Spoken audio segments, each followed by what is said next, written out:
الحمد لله نحمده ونستعينه ونستغفره ونؤمن به ونتوكل عليه ونعوذ بالله من شرور أنفسنا ومن سيئات أعمالنا من يهده الله فلا مضل له ومن يضلله فلا هادي له ونشهد أن لا إله إلا الله وحده لا شريك له ونشهد أن سيدنا وسندنا وحبيبنا وشفيعنا ومولانا محمدا عبده ورسوله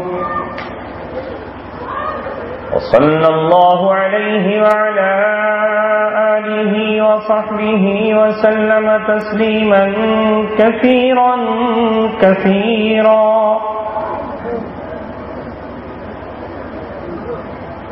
أما بعد قال الله تبارك وتعالى في كتابه الكريم إنا فتحنا لك فتحا مبينا.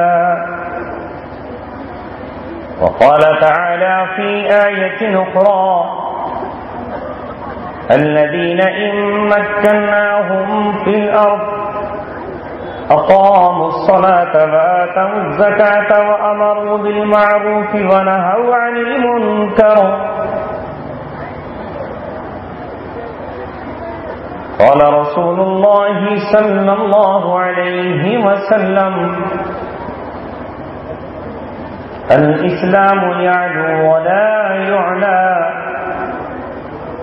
أو كما قال رسولنا ونبينا محمد صلى الله عليه وسلم صدق الله العلي العظيم وصدق رسوله النبي الكريم.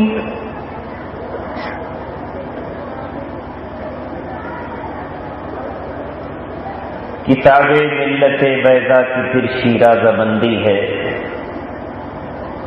کتاب ملت بیضا کی پھر شیرازہ بندی ہے.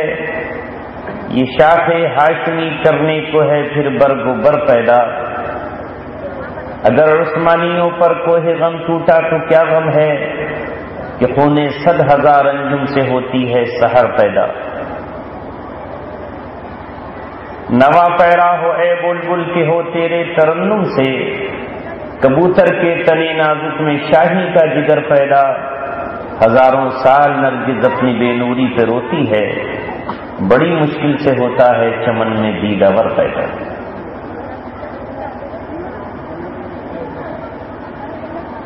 محترم حضرات، بیٹھے بٹھائے اللہ تبارک و تعالیٰ نے اس اجلاس کا انتظام فرمایا. یوں تو آپ کی اس بستی میں مجھے آتے آتے تقریباً 14واں سال ہوگا. مختلف موقعوں پر آیا. کبھی قاری راشد صاحب نے بلایا تو کبھی چاندنیا نے دعوت دی. کبھی اندر شہر میں داخل ہوا تو کبھی شجاع پور کے اس چوک پر بیٹھ گیا.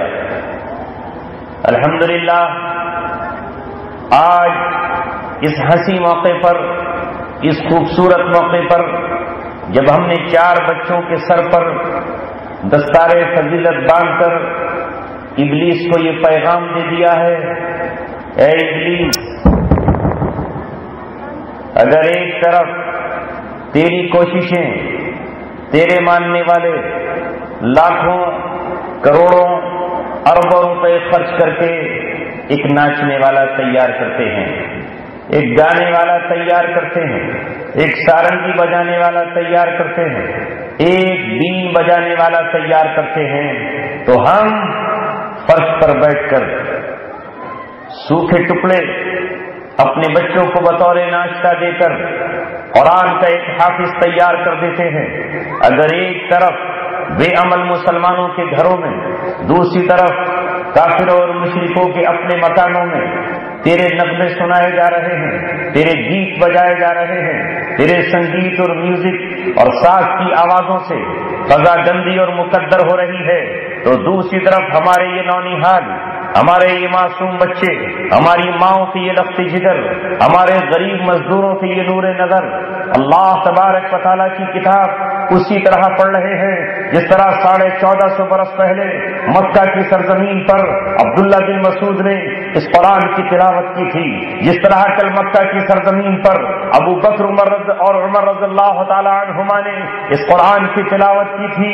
الحمدللہ ثم الحمدللہ، نہ موسم کی فکر نہ حالات کی نظر، کچھ ہمیں پرواہ نہیں اس بات کی کہ ملک کا وزیر اعظم کون بنتا ہے اور صدارت کس کے اختیار میں آتی ہے، ہم تو دیوانے اور مستانے ہیں اللہ تبارک و تعالیٰ کے، ہمیشہ اس کھیپ کو تیار کرتے رہیں گے۔ حکومتیں اپنا کام جانے، ان کا کام تو فرش کٹائی پر بیٹھ کر اللہ تبارک و تعالیٰ کی کتاب کی تلاوت کرنا ہے۔ ایسے سینکڑوں لوگ آپ کو مل جائیں گے۔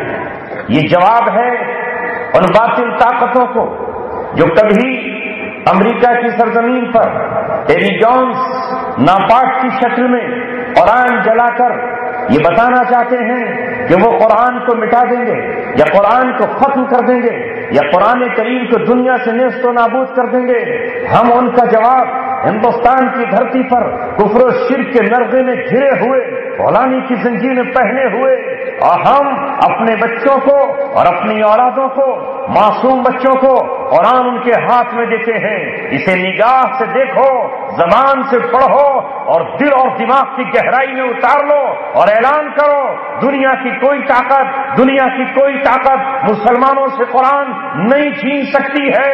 اگر نواب چھوڑ دے قرآن سے محبت تو کوئی پرواہ نہیں، اگر ایم پی اور ایم ایل اے قرآن کے نزدیک نہ آئے تو ہمیں کوئی غم اور کوئی احساس نہیں، اگر نہیں آئے بادشاہ سربراہ تو ہم ان کے گھٹنوں میں جا کر بھیک نہیں مانگیں گے۔ ہم ایک مزدور سے، ایک رکشہ پالر سے، ایک غریب سے اس کا بچہ مانگ کر لائیں گے اور اس کے سینے میں قرآن محفوظ کر کے یہ پیغام دیں گے، نہ گھبراؤ مسلمانوں، خدا کی شان باقی ہے، ابھی اسلام زندہ ہے، ابھی قرآن باقی ہے۔ یہ ظالم کیا سمجھتے ہیں جو اپنے دل میں ہنستے ہیں، ابھی تو کربلا کا آخری میدان باقی ہے۔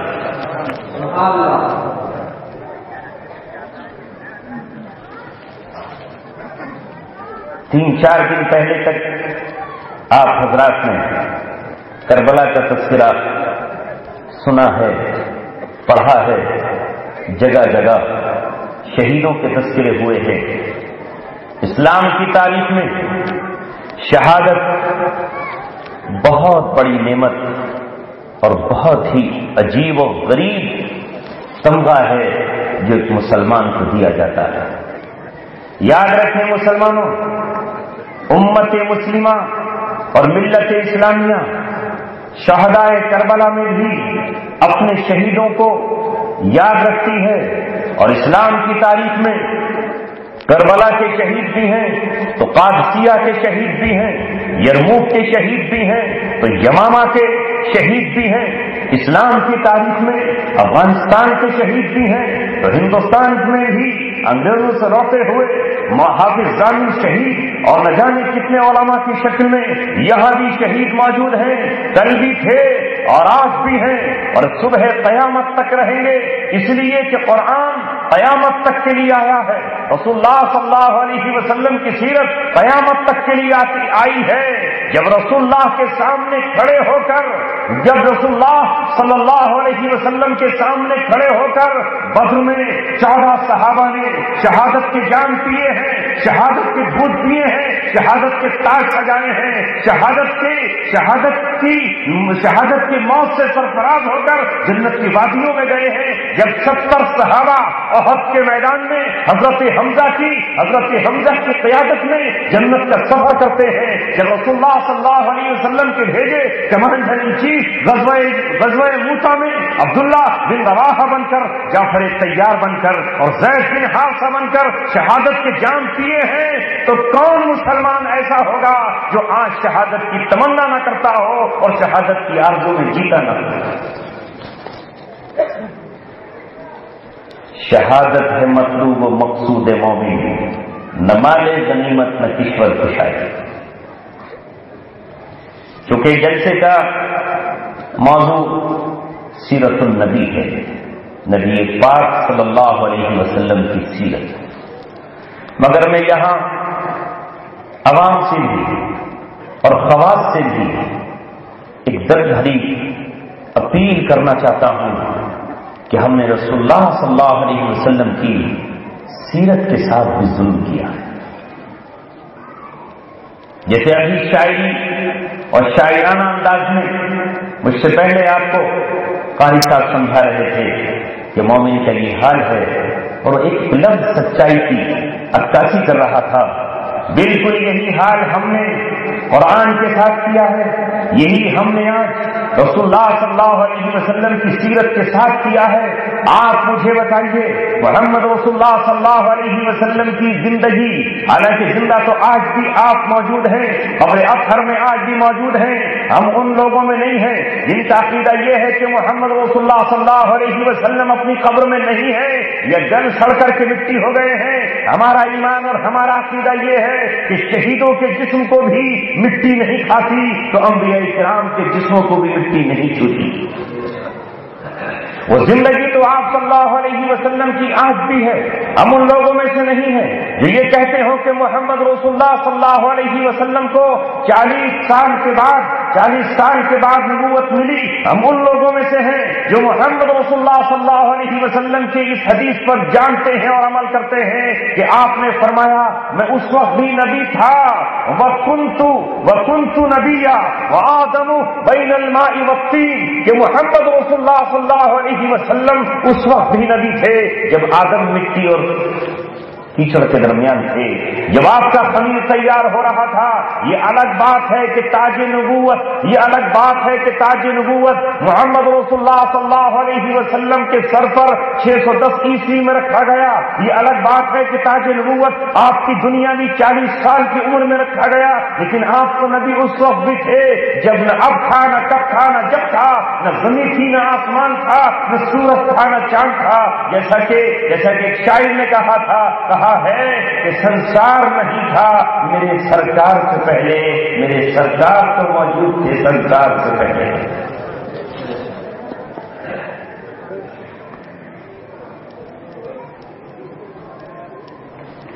لیکن مدینہ منورہ اور مکہ معظمہ میں آپ کی عمر کے کتنے سال ہیں بتا سکتے ہیں آپ؟ کتنے دن آپ رہے مکہ اور مدینہ میں؟ 63 سال۔ ماشاء اللہ، کھاؤ مت بھی کچھ تو چنگوں کو مت چباؤ۔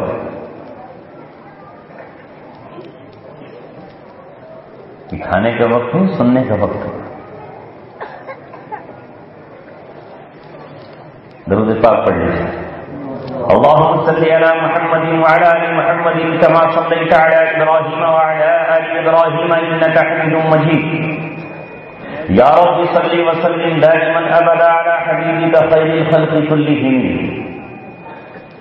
40 سال نبوت سے پہلے مکہ تھے، 13 سال ہجرت سے پہلے مکہ میں، اور 10 سال مدینہ منورہ میں۔ 40 اور 13 53 اور 10 63 سال محمد رسول اللہ صلی اللہ علیہ وسلم مکہ اور مدینہ کی سرزمین پر رہے۔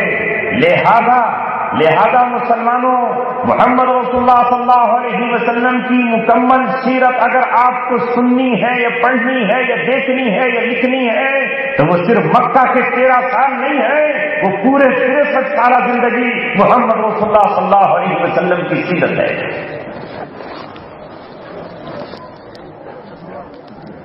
یہ قرآن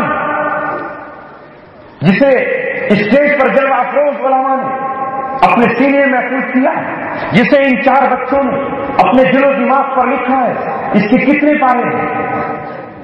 30 رکوع کتنے ہیں؟ 540 آیتیں کتنی ہیں؟ 6666۔ اس میں سجدے کتنے ہیں؟ 14۔ اس میں سورتیں کتنی ہیں؟ 114۔ یہ پورا قرآن ہے جس میں مکی صورتیں بھی ہیں اور مدنی صورتیں بھی ہیں. بن مدنی کے قرآن ادھورا رہ جائے گا، بن مدنی کے قرآن ادھورا رہ جائے گا. مکے میں بھی قرآن اترا ہے، لیکن مدینہ میں بھی قرآن اترا ہے. ہجرت سے پہلے بھی قرآن اترا ہے، ہجرت کے بعد بھی قرآن اترا ہے. غزوہ بدر سے پہلے بھی اترا ہے، غزوہ بدر کے بعد بھی اترا ہے، احد کے بعد بھی اترا ہے، احد سے پہلے بھی اترا ہے. محمد رسول اللہ صلی اللہ علیہ وسلم پر قرآن صلح حدیبیہ میں بھی اترا ہے، اور صلح حدیبیہ کے بعد فتح مکہ سے پہلے بھی اترا ہے، فتح خیبر کے بعد بھی اترا ہے، اور فتح مکہ کے بعد غزوہ تبوک کے موقع پر بھی اترا ہے. لہذا یاد رکھو مسلمانوں، لکھنے والوں لکھو، پڑھانے والوں پڑھاؤ، سننے والوں سنو. تو محمد رسول اللہ صلی اللہ علیہ وسلم کی جب تک پوری سیرت کو کوئی نہ سنے تب تک وہ کامل مومن نہیں ہو سکتا. جس طرح شاعر نے کہا ہے کہ نماز اچھا، روزہ اچھا، حج اچھا، زکات اچھی، مگر میں باوجود ان کے مسلمان ہو نہیں سکتا. نہ جب تک کٹمروں میں خواجہ فتح کی حرمت پر خدا شاہد ہے کامل میرا ایمان ہو نہیں. نماز پڑھنے کو تو ہم عبادت جانیں، روزے کو تو ہم عبادت جانیں، حج اور طواف کو تو عبادت جانیں، اور زکات کو عبادت نہ جانیں. یہ کیسا اسلام ہو سکتا ہے؟ ہم زکات کو تو عبادت جانیں، تسبیحات کو تو عبادت جانیں، لیکن میدان جنگ میں نکل کر تلوار چلانا اور دشمنوں کی صفوں میں گھس جانا ہم عبادت نہ جانیں. یہ کیسے اسلام ہو سکتا ہے؟ آج تو حال یہ ہے کہ بدلے ہوئے زمانے میں حال یہ ہو گیا ہے کہ آج امت مسلمہ کے سامنے جب محمد رسول اللہ صلی اللہ علیہ وسلم کی اصل سیرت رکھی جاتی ہے تو وہ کہتا ہے کہ کیا یہ اسلام میں ہے؟ یہ تو اسلام میں نہیں ہے.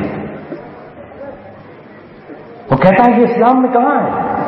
کس دین پر ہم عمل کر رہے ہیں؟ کون سے دین پر؟ جب اس ہندوستان میں انگریز آیا اور اس نے ہندوستان پر قبضہ کر لیا،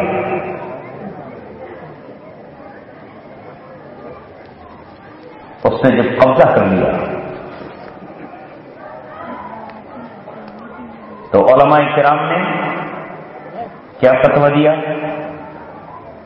کہ ہندوستان کیا ہو گیا؟ دارالحرب ہو گیا. اب عوام خواص سے پوچھیے کہ دارالحرب کب بنتا ہے؟ دارالحرب کسے کہتے ہیں؟ دارالاسلام کسے کہا جاتا ہے؟ کہ یہ بھی رسول اللہ کی سیرت میں ہے. کون سا علاقہ کب دارالحرب بن جائے گا، کب دارالاسلام بن جائے گا؟ دارالحرب کے مسائل کیا ہیں اور دارالاسلام کے مسائل کیا ہیں؟ امت کو کچھ بھی پتا نہیں. ٹک ٹک دیدم دم نہ کشیدم، وہ کسی کو معلوم ہی نہیں ہے کہ مسلمانوں کی تاریخ میں آخر شاہ عبد العزیز کو کیا سوجھا تھا. شاہ عبد العزیز رحمۃ اللہ علیہ نے اکبر آبادی مسجد میں بیٹھ کر، جو دلی کی اکبر آبادی مسجد ہے جس کا تذکرہ آپ نے پچھلے 3-4 سال پہلے سنا تھا، اس اکبر آبادی مسجد میں 2012 میں وہ نکلی تھی. 2 سال پہلے اس اکبر آبادی مسجد میں بیٹھ کر یہ کہا تھا کہ ہندوستان دارالحرب ہے. انہی کے فتوے کو بیچ بنا کر وہاں رشید احمد گنگوہی نے کہا دارالحرب ہے. لیکن آج اگر آپ مجھ سے پوچھنے چلے، کسی اور سے پوچھنے چلے، تو وہ یہ کہتا ہوا نظر آتا ہے کہ محمد رسول اللہ صلی اللہ علیہ وسلم کی زندگی میں تو سوائے پتھر کھانے کی کچھ ہے ہی نہیں. ایسا لگتا ہے جیسے حضرت محمد رسول اللہ صلی اللہ علیہ وسلم کی زندگی میں صرف پتھر ہی کھانا ہے اور کچھ نہیں. آپ نے کچھ کیا ہی اس کے علاوہ. میں نے کئی مقام پر کہا، آج پھر کہتا ہوں، قاری صاحب کے بھتیجے نے بھی تقریر کی، اسے سن کے وہ نہیں، وہ میں آج 43 سال کی عمر ہو گئی ہے، 43 سال ہو گئے ہیں سنتے سنتے. 43ویں سال میں آج عرض کر رہا ہوں کہ طائف کے دونوں واقعے امت کے سامنے کیوں نہیں لائے جاتے؟ طائف کا وہی واقعہ کیوں لایا جاتا ہے کہ جب آپ ہجرت سے پہلے طائف گئے، آپ صلی اللہ علیہ وسلم فتح مکہ کے بعد بھی تو طائف میں گئے ہیں. فتح مکہ کے بعد محمد رسول اللہ نے اہل طائف سے کیا عمل کیا ہے، وہ امت کے سامنے کیوں نہیں لایا جاتا؟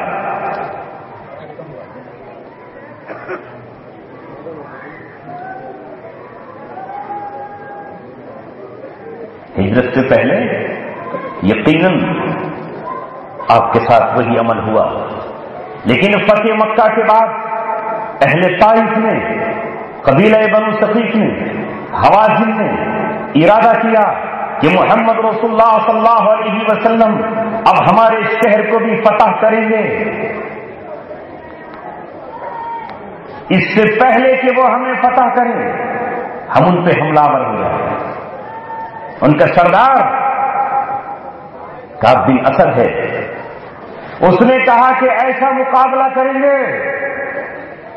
کہ محمد رسول اللہ کو پتہ چل جائے کہ ہمارا قبیلہ کتنا جنگجو ہے۔ اس نے کہا اپنے بچے ساتھ لو، اپنی عورتیں ساتھ لو، اپنی بکریاں ساتھ لو، اپنے اونٹ ساتھ لو، تاکہ پیچھے لوٹنے کی کوئی ہمت نہ کرے۔ جب بچے ساتھ ہوں گے تو بچوں کی محبت میں لڑو گے، جب بیٹیاں ساتھ ہوں گی تو ان کی حفاظت میں لڑو گے، جب تمہاری بیویاں ساتھ ہوں گی تو بھاگنے کی کوئی راہ نہیں ہوگی، بکریاں اور مال ساتھ لے کر چلو۔ اور یہ پورا کا پورا قبیلہ حنین کی وادی میں جا کے جمع ہو گیا،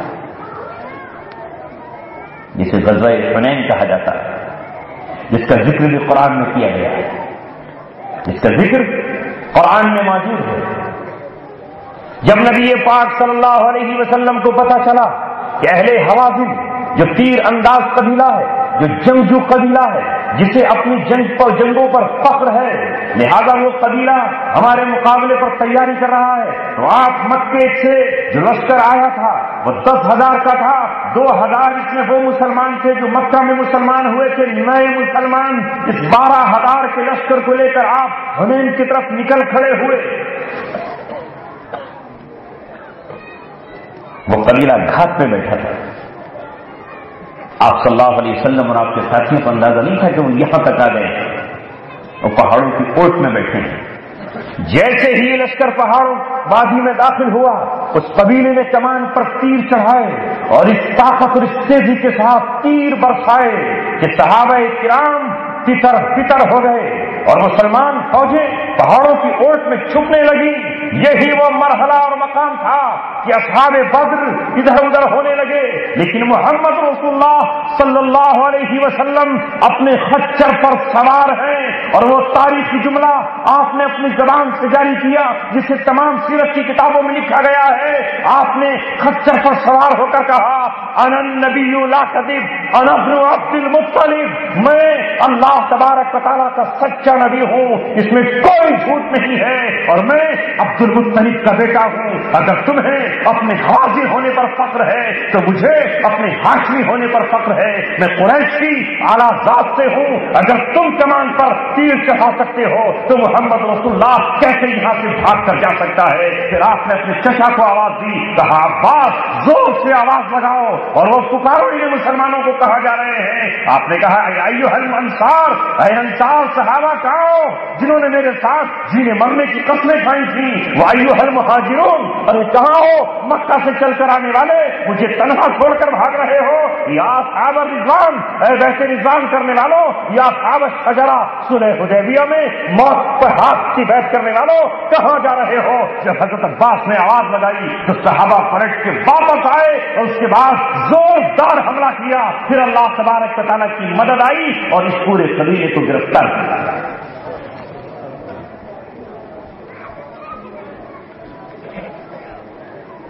اب ہمیں یہ واقعہ ایسا لگتا ہے کہ کیا رسول اللہ نے ایسا کیا ہو؟ سنو، پھر اسی طائف کی طرف محمد رسول اللہ 12,000 کا لشکر لے کر گئے اور پورے ان کے قلعوں کو گھیر لیا، اور گھیرنے کے بعد یہ کہا یا تو قلعوں سے نیچے اتر آؤ، ورنہ ہم تمہارے قلعوں پر ایک دن آئے گا کہ دھاوا بولیں گے، اور اگر ہم نے اس وقت تمہیں پکڑا تو پھر تمہارے ساتھ وہی ہوگا جو جنگی قیدیوں کے ساتھ ہوتا ہے۔ لہذا انہوں نے کہا ہمیں کون فتح کر سکتا ہے؟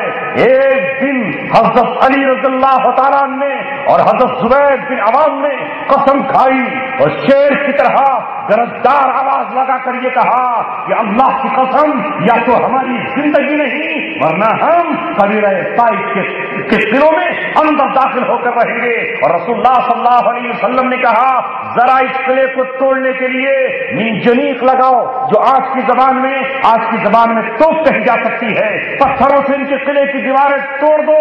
صحابہ نے کہا اے اللہ کے رسول یہاں تو ان کے بچے بھی ہیں اور ان کی عورتیں بھی ہیں. رسول اللہ نے فرمایا فَإِنَّهُمْ مِنْهُمْ, ان کی عورتیں ان کے بچے انہی میں سے ہیں. جب یہ ہتھیار نہیں ڈال رہے تو بمباری کرو, یعنی اس زمانے کی بمباری, پتھر پھینکو. جب حضرت علی اور حضرت زبیر کی چیخ سنی اور ان کی شیر جیسی گرج سنی اور جب انہوں نے منجنیقیں لگتی ہوئی دیکھی اور دیکھا کہ اب قلعے کی دیوار ٹوٹ جائے گی تو ہتھیار ڈالتے ہوئے سرنڈر ہوتے ہوئے محمد رسول اللہ کے پاس آئے. جن کی عورتوں کو باندیا بنایا گیا اور جن کے نوجوانوں کو غلام بنایا گیا, جو مال ان کے پاس تھا وہ مال غنیمت بنایا گیا. یہ الگ بات ہے کہ محمد رسول اللہ نے بعد میں ان کو چھوڑ دیا اور معاف کر دیا. نبی پاک صلی اللہ علیہ وسلم کی زندگی میں اگر آپ نے یہ فرمایا ہے, سن لیجیے مسلمانوں, آپ نے فرمایا ہے کہ میں رحمت للعالمین ہوں, بے شک اس میں کون سا شک ہے, لیکن آپ نے یہ بھی تو فرمایا ہے انا نبی الملاحم. پوچھو علماء سے ملاحم کے کیا مانا.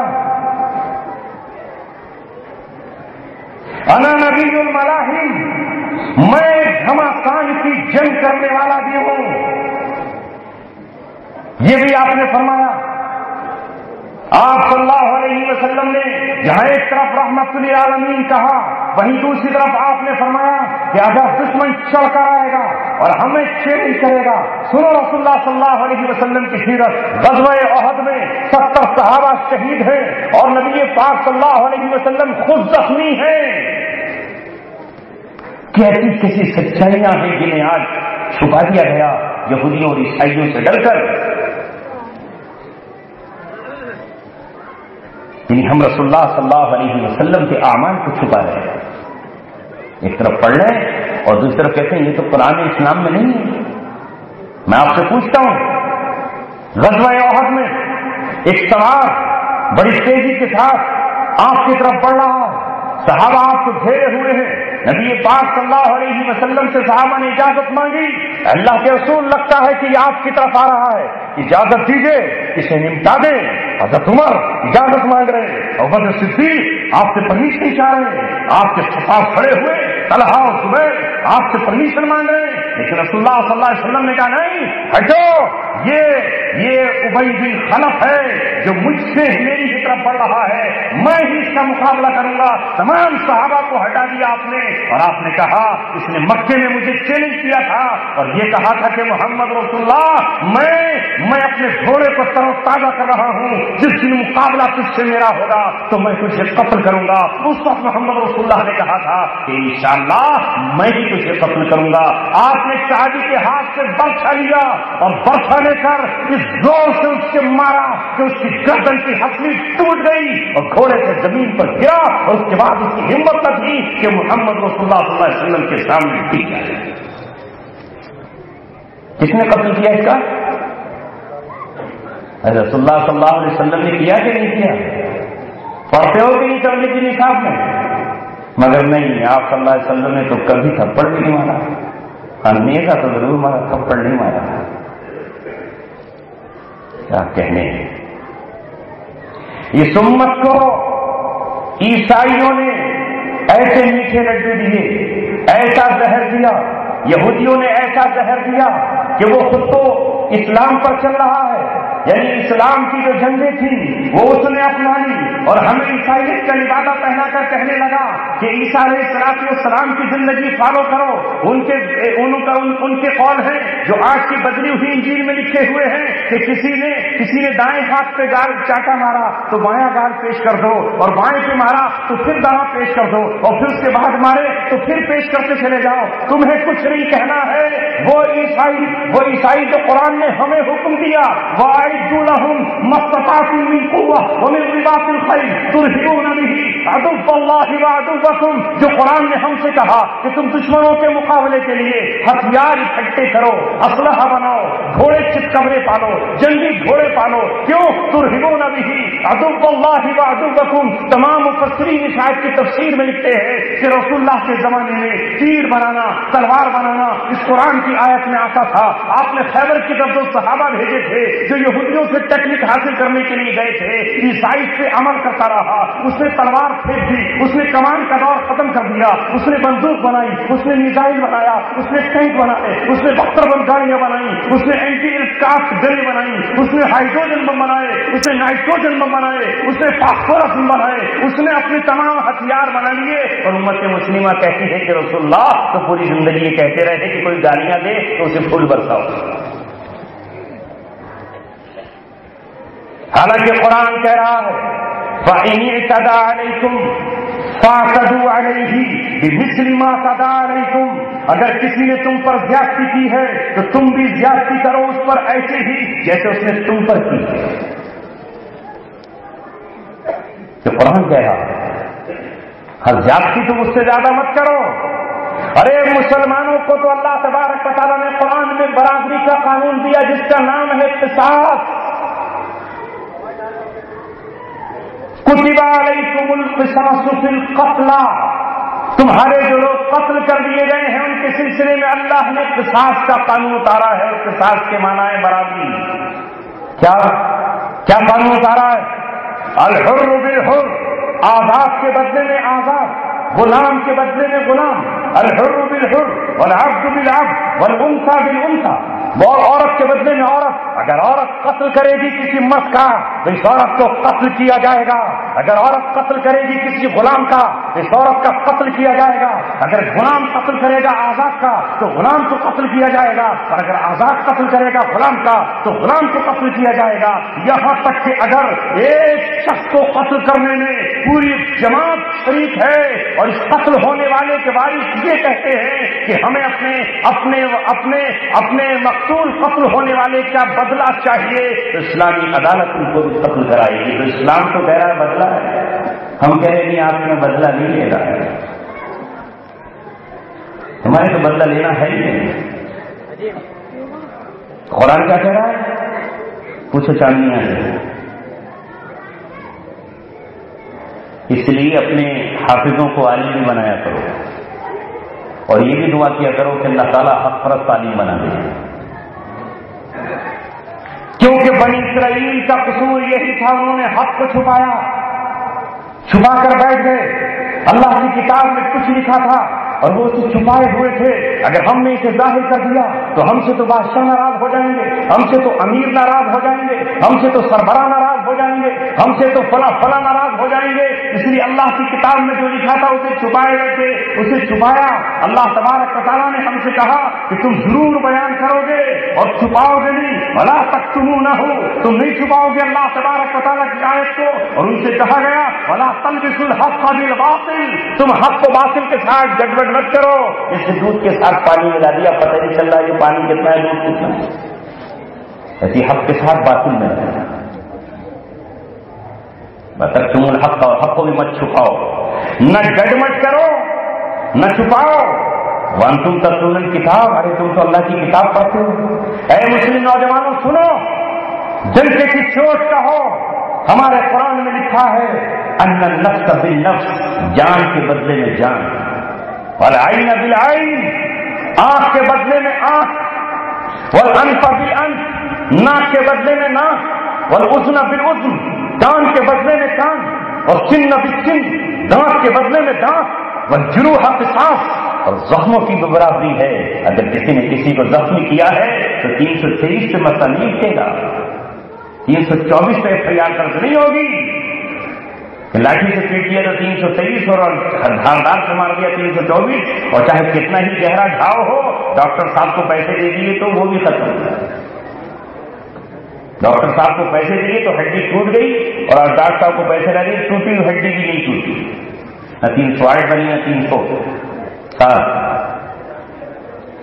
اسلام اس بات کا قائل نہیں ہے تم نے جتنے خون کے قطرے بہائے ہیں، اگر یہ قطرے بہائے جانے والا معاف نہ کرے، ہاں اسے یہ اختیار دے دیا ہے کہ تو چاہے تو معاف کر دے، اپنا ٹوٹا ہوا دانت معاف کر دے، اپنا کٹا ہوا ہاتھ معاف کر دے، اپنی پھوٹی ہوئی آنکھ کو تو معاف کر دے، پھر تو اپنے بھائی کو بھول جا، تو یہ الگ بات ہے کہ معاف کرنے کی بھی گنجائش اور اجازت رکھی ہے۔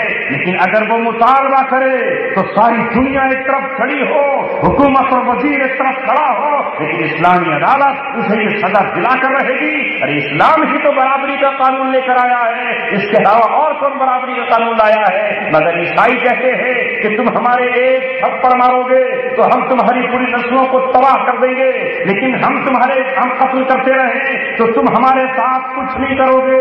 وہ فلسطین میں جب چاہے قتل عام کریں، جب چاہے ہماری آبادیوں کو برباد کر دے، جب چاہے ہماری مسجد اقصی کو تالا لگا دے، وہ جب چاہے ہمارے گھروں پر میزائل اور بمباری کرے، پورا رمضان معصوم بچوں کی لاشیں اٹھاتے ہوئے فلسطینیوں کو گزر گیا، پورا رمضان معصوم جنازوں کو دفناتے ہوئے گزر گیا، کئی ٹن کے نیچے معصوم ننھی جانیں نکلی جن کو یہ تک پتہ نہیں تھا کہ ہمارا جرم کیا ہے۔ پورے 51 دن تک قتل عام فلسطین میں ہوتا رہا، لیکن ہم سے یہ کہا جائے گا نہیں تم کچھ نہیں کر سکتے ہو، تم خالی دعائیں کرو، خالی زبانی بات کرو، لیکن اگر کوئی قرآن کا پیغام لے کر اٹھ کھڑا ہو اور وہ یہ کہے کہ ہمیں بھی یہ حق پہنچتا ہے جو ہماری عورتوں پہ ہاتھ ڈالے ہم اس کی عورتوں پہ ہاتھ ڈالیں گے، جو ہمارے بچوں کو ذبح کرے ہم اس کے بچوں کو بھی ذبح کرنے کا اسلامی طور پہ حق رکھتے ہیں، جو ہمارے نوجوانوں کو مارے ہم ان کے نوجوانوں کو قتل کا حق رکھتے ہیں۔ تو ساری دنیا کو چھوڑو، مسلمان چیخ اٹھیں گے اور کہیں گے تو اسلام میں ہے۔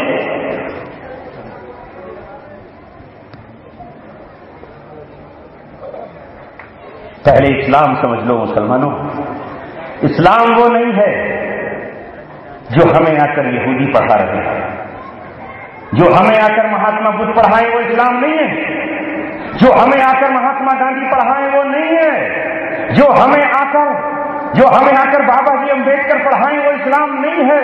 اسلام وہ ہے جسے محمد رسول اللہ صلی اللہ علیہ وسلم لے کر آئے ہیں، اور جو قرآن میں لکھا ہوا ہے، جو 6666 آیتوں میں چمک رہا ہے، جو محمد رسول اللہ کی حدیث بخاری شریف میں موجود ہے، جو نسائی کی شکل میں موجود ہے، جو امام مسلم کی مسلم شریف میں موجود ہے، جو ابن ماجہ اور ابو داؤد میں موجود ہے، جو ترمذی شریف میں موجود ہے، جو محمد رسول اللہ کی 63 سالہ زندگی میں موجود ہے، وہ اسلام ہے۔ ہاں، اسلام یہ بھی کہتا ہے کہ مسلمانوں اگر کہیں صلح کا موقع آ جائے وَإِن جَنَاحُوا لِلسَّلْمِ فَاجْنَحْ لَهَا، اگر وہ صلح کے لیے جھکے تو تم صلح کر سکتے ہو، یہ نہیں کہا کہ تم صلح کرو اس سے آگے بڑھ کر۔ کیا کہا؟ وَإِن جَنَاحُوا لِلسَّلْمِ، اگر وہ صلح کے لیے جھکے تو صلح کرو، وہ بھی کر جب تمہیں لگتا ہو کہ اس صلح میں ہمارا فائدہ ہے، اس صلح میں ہم تیاری کر لیں گے، اس صلح میں ہمارا نفع ہے، لیکن یہ نہیں کہ تم ان کی طرف صلح کے خواہ پیغام بھیج رہے ہو، لیکن یہ صلح بھی کب تک ہوگی؟ انلمیٹ، جیسے کوئی مدت نہ ہو۔ اور ہمارے لکھا ہے، امام ابو حنیفہ رحمۃ اللہ علیہ فرماتے ہیں کہ صلح بھی ایک مقررہ مدت تک کے لیے ہوگی، ہمیشہ کے لیے نہیں ہوگی، مقررہ مدت کے لیے ہوگی، اور زیادہ سے زیادہ اگر کوئی صلح کر سکتا ہے تو صرف 10 سال کے لیے، اس لیے کہ محمد رسول اللہ نے صرف 10 سال کے لیے حدیبیہ کے موقع پر صلح کی تھی، اس سے زیادہ کی گنجائش نہیں ہے۔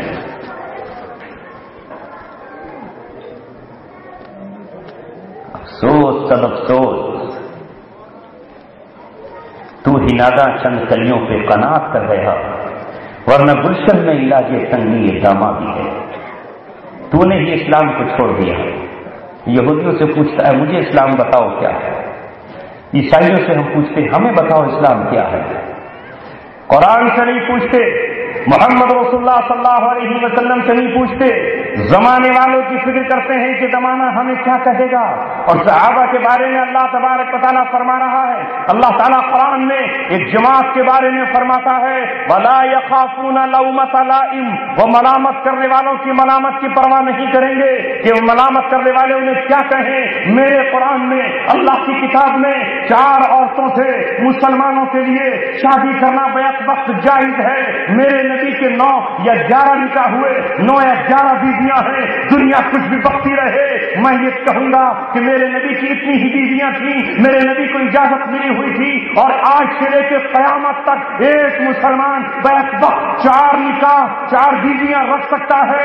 اس پر کوئی کتنی ہی وبیلا مچائے مچاتا رہے، ہمیں اس کا کوئی جواب نہیں دینا ہے، ہمیں اس کی کوئی پرواہ نہیں کرنا ہے. میرا اسلام نکاح کی بات کرتا ہے اور طلاق کی اجازت دیتا ہے. دنیا طلاق کو کچھ بھی کہتی رہے اور نکاح کو کچھ بھی کہے، ہمیں کوئی پرواہ نہیں ہے کسی کی.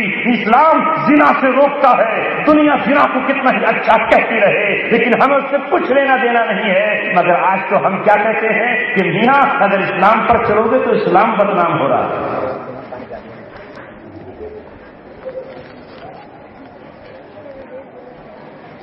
اسلام پر چلو گے تو اسلام بدنام ہو رہا ہے. واہ صاحب واہ، کیا مذاق ہے، کیا کہنے ہیں. بات آ ہی گئی تو بتاؤں. ہماری تقریروں سے، تحریروں سے، اخبارات کے پنوں سے بچوں کو پڑھائی ہوئی طوطا مینا کی کہانی سے ایسا لگتا ہے کہ رسول اللہ صلی اللہ علیہ وسلم کے پاس تلوار نہ تھی. اتنا رٹا اتنا رٹا اتنا گھوٹا اتنا رٹا اتنا رٹا کہ کہا کہ اسلام تلوار سے نہیں پھیلا، اسلام تو اخلاق سے پھیلا. کیا مجھے کوئی سرجن ڈاکٹر بتا سکتے ہیں کہ جو بغیر مشتر کے، بغیر کینچیوں کے اور بغیر آلے کے جو ہے آپریشن کرتا ہو؟ بتا سکتے ہیں؟ کیا کسی کینسر کے پھوڑے کا علاج خالی ہو گیا اوپر سے؟ کیا کسی زہریلے ناسور کا علاج ہو گیا؟ نہیں صاحب، یہ تو ڈاکٹر کی اخلاقیات کے خلاف ہے، یہ تو نیتکتا کے خلاف ہے. ڈاکٹر صاحب آپ کے یہاں اتنا تیز خنجر رکھا ہوا ہے کہ جو چھری سے بھی زیادہ تیز ہے، آپ کاٹ پیٹ کر رہے ہیں. آپ نے تو CBI کے کرتے کی طرح، یہ تو بڑے ظالم ہیں، آپ قاتل ہیں ہمارے بھائی کے. آپ نے بھائی کا ہمارے پیٹ نکال چیر ڈالا اور اس میں سے رسولی نکال دی. آپ نے تو ہمارے باپ کا مسانہ پھاڑ دیا اور اس میں سے پتھری نکال دی. آپ نے تو ہماری بیوی کا پتا نکال کے باہر کر دیا. آپ کے خلاف مقدمہ کروں گا، اس لیے کہ آپ پر کم سے کم 307 کا تو ہونا چاہیے، اس لیے اتنا گہرا آپ نے زخم کیا ہے. کہتے نہیں ڈاکٹر صاحب سائن کرا لیجیے، آپ علاج کر دیجیے. تو اس ڈاکٹر کی نیتکتا پر، اخلاقیات پر کوئی فرق نہیں آئے. اخلاق اپنی جگہ، لیکن جہاں معاشرے میں، سماج میں زہریلے ناسور ہوں، ان کے لیے محمد رسول اللہ صلی اللہ علیہ وسلم کے بارے میں علماء نے لکھا ہے. ابن کثیر کی تفسیر پڑھو، ابن کثیر نے لکھا ہے محمد رسول اللہ صلی اللہ علیہ وسلم کو اللہ تعالیٰ نے 4 تلواروں کے ساتھ مبعوث کیا. وہ تلواریں الگ ہیں جو آپ کے پاس تھیں، وہ تو 11 ہیں. کتنی ہیں؟ 11. آپ کے پاس موبائل ہے جس میں 11 ٹون لگی ہوئی ہیں. کبھی یہ گانا، کبھی وہ گانا، کبھی یہ میوزک، کبھی وہ میوزک. شیطان نے آپ کو یہ پکڑا دیا. لوگ مسلمانوں اس جھنجھنے کو بجاتے رہو، تم اس سنگیت میں مست رہو، اور ہم تمہاری سرزمین پر پہنچیں گے، تمہاری مسجد اقصی کو ناپاک کریں گے، ہم تمہارے ارض مقدس میں پہنچیں گے اور وہاں کھلے عام خنزیر کا گوشت کھائیں گے. ہم وہاں پہنچیں گے اور کھلے عام وہاں مقدس سرزمین پر جو وحی کی سرزمین ہے وہاں زناکاریاں کریں گے. لہذا مسلمانوں تم تو یہی بجاتے رہو، ہم نے تمہارے ہاتھ میں یہ دیا ہے. رسول اللہ صلی اللہ علیہ وسلم کو اللہ نے مبعوث کیا. بعث اللہ النبی باربعۃ سیوف. اللہ تعالیٰ نے اپنے نبی کو 4 تلواروں کے ساتھ بھیجا. وہ 4 تلواریں کیا ہیں سن لیجیے. پہلی تلوار جو محمد رسول اللہ صلی اللہ علیہ وسلم کی نیام سے باہر نکلی ہجرت کے بعد بت پرست مشرکین کے خلاف ہوئی استعمال. بدر میں ہوئی. ارے وہاں تو رسول اللہ نے ٹہنی کو بھی تلوار بنا دیا. اکاشا ایک صحابی ہے، اتنی مضبوطی کے ساتھ لڑے کہ تلوار ٹوٹ کر چورا چورا ہو گئی، چکنا چور ہو گئی، اور رسول اللہ کے پاس آئے، اے اللہ خالی ہاتھ ہو گئے اللہ کے رسول، تلوار ٹوٹ چکی ہے۔ آقا نے کھجور کی ٹہنی ان کے ہاتھ میں دی، ان کے ہاتھ میں بنتے ہی وہ تلوار بن گئی۔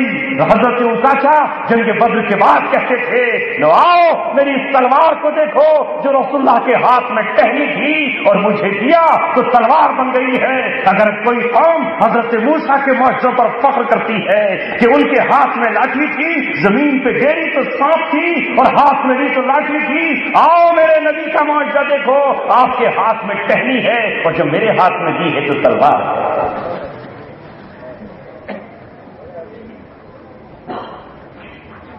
پہلی تلوار رسول اللہ صلی اللہ علیہ وسلم کی جو بت پرستوں اور مشرکین مکہ کے خلاف اٹھی، عرب کے مشرکین کے خلاف اٹھی، جو نہ جھکنے والے تھے اسلام کے سامنے، ان کا صفایا کر دیا۔ جو جھک گئے انہیں رحمت کی چادر میں لے لیا، جو قریب آ گئے انہیں رحمتوں سے نواز دیا۔ رحمت للعالمین کا یہ مطلب نہیں ہے کہ آپ صلی اللہ علیہ وسلم کچھ نہ کہیں، رحمت للعالمین کا مطلب یہ ہے کہ میرا نبی اپنے دشمنوں کے لیے رحمت اس طرح بن کر آیا کہ آپ نے اللہ سے کہا، اے اللہ میری امت کو جو میرے مد مقابل بھی ہو، جو مشرک بھی ہو، جو بت پرست بھی ہو، جو مجھے نہ مانے، لہذا ان پر بھی عذاب نہ بھیجنا جیسے تو نے قوم نوح کو ہلاک کر دیا تھا، ان کا کوئی نہ بچا، صرف 80 مسلمان بچے، جس طرح تو نے قوم لوط کو پوری کی پوری کو ہلاک کر دیا تھا، ایک نہ بچا، صرف مسلمان بچے۔ اللہ جس طرح تو نے قوم عاد کو ہلاک کر دیا تھا، قوم سمود کو ہلاک کر دیا تھا، میری امت کو ہلاک مت کرنا، یہی تو رحمت ہے۔ ورنہ اگر اللہ کے رسول کی دعا مقبول نہ ہوتی تو جس طرح قوم لوط ہلاک ہوئی ہے، یہ امریکہ ہلاک ہو چکا ہوتا، یہ روس تباہ ہو چکا ہوتا، یہ چائنا جو معصوم بچوں کے قتل کی بھی اجازت دیتا ہے، جو تستریوں میں بچوں کو کھانے کھلانے کو پیش کرتے ہیں، یہ بچہ کے زمین پر نہیں بچتے، اللہ کے گھروں کو توڑنے والے نہیں بچتے، یہی تو رحمت للعالمین ہے۔ اور جو رسول اللہ صلی اللہ علیہ وسلم کو جہاد کا فلسفہ اور جہاد کا حکم دیا، جہاد ہی تو رحمت ہے۔ ارے جہاد ہی تو رحمت ہے۔ جہاد میں جو مقابلے پر آئے گا وہی تو مارا جائے گا، جو لڑے گا وہی تو مارا جائے گا، جو ہتھیار ڈال دے اسے نہیں مارا جائے گا، جو بوڑھا جنگ میں شریک نہ ہو اسے قتل نہ کیا جائے گا، وہ عورت جو میدان جنگ میں فوج کا کردار ادا نہ کر رہی ہو اسے نہیں مارا جائے گا، اپنی عبادت گاہوں میں عبادت کرنے والا اگر جنگ میں مشورے نہیں دے رہا ہے تو اس کا قتل نہیں کیا جائے گا، اور جو پکڑے بھی جائیں گے ان کو بھی غلام بنا لیا جائے گا، ان کو بھی پھر بعد میں اسلام کی دعوت پیش کی جائے گی، فوراً تحت قید نہیں کیا جائے گا۔ لہذا یہی تو رسول اللہ صلی اللہ علیہ وسلم کی رحمت ہے جو قیامت تک رہے گی۔ اگر اللہ تبارک و تعالیٰ آپ کو یہ حکم دیتا کہ آپ جو بھی آپ کو نہ مانے اسے آپ سرے سے ختم کر دیں تو کون بچتا؟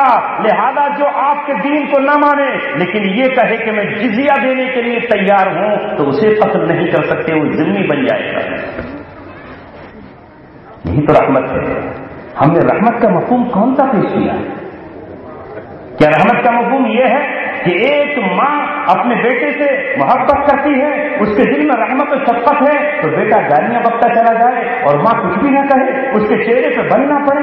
ایک باپ کی رحمت کا کیا یہ مطلب ہے کہ بیٹا اس کے تھپڑ لگاتا چلا جائے اور جوتیوں ٹھوکروں سے اپنے باپ کو مارتا چلا جائے اور اس کی داڑھی پکڑ کے گھسیٹتا چلا جائے اور باپ کہے کہ یہ تو اس کے خلاف کچھ کہنا، اس کے خلاف پنچایت بلانا، اس کے خلاف تھانے میں جانا یہ رحمت کے خلاف ہے؟ ہرگز نہیں۔ رسول اللہ صلی اللہ علیہ وسلم نے اگر معاف کیا وہ آپ کی اپنی ذات کا معاملہ تھا، لیکن مسئلہ اگر اللہ تبارک و تعالیٰ کا آیا، مسئلہ اگر اسلام کا آیا اور توحید رسالت کا آیا تو محمد رسول اللہ صلی اللہ علیہ وسلم نے کہا مجھے بھی معاف کرنے کا اختیار نہیں ہے۔ فتح مکہ میں جہاں آپ نے سب کو معاف کیا، 14 لوگ ایسے ہیں جن کی لسٹ آپ نے جاری کی کہ یہ معاف نہیں کی ہے، یہ اگر مکہ میں کہیں بھی مل جائیں تو ان کا فوراً قتل کیا جائے گا، حدود حرم کے اندر بھی قتل کیا جائے گا۔ جب صحابہ نے یہ کہا کہ اللہ کے رسول اگر وہ ہمیں حرم میں ملیں تو آپ نے فرمایا کہ ہاں ہاں حرم کے اندر بھی وہ قتل کیے جائیں گے کیونکہ انہوں نے اسلام کی شان میں بدتمیزیاں کی ہیں، رسول اللہ کی ذات میں گستاخیاں کی ہیں۔ آپ کو خبر دی گئی کہ ابن قتل کافر ہے جو خانہ کعبہ میں پہنچ گیا، اس کے پردوں سے لپٹا ہوا ہے، امن کی بھیک مانگ رہا ہے۔ محمد رسول اللہ نے کہا اسے وہیں جا کر قتل کر دو، اس لیے کہ اللہ نے آج حرم کو بھی میرے لیے حلال قرار دے دیا، اور اس کا قتل خانہ کعبہ کے اندر، حرم کے اندر ہوا۔ کیوں؟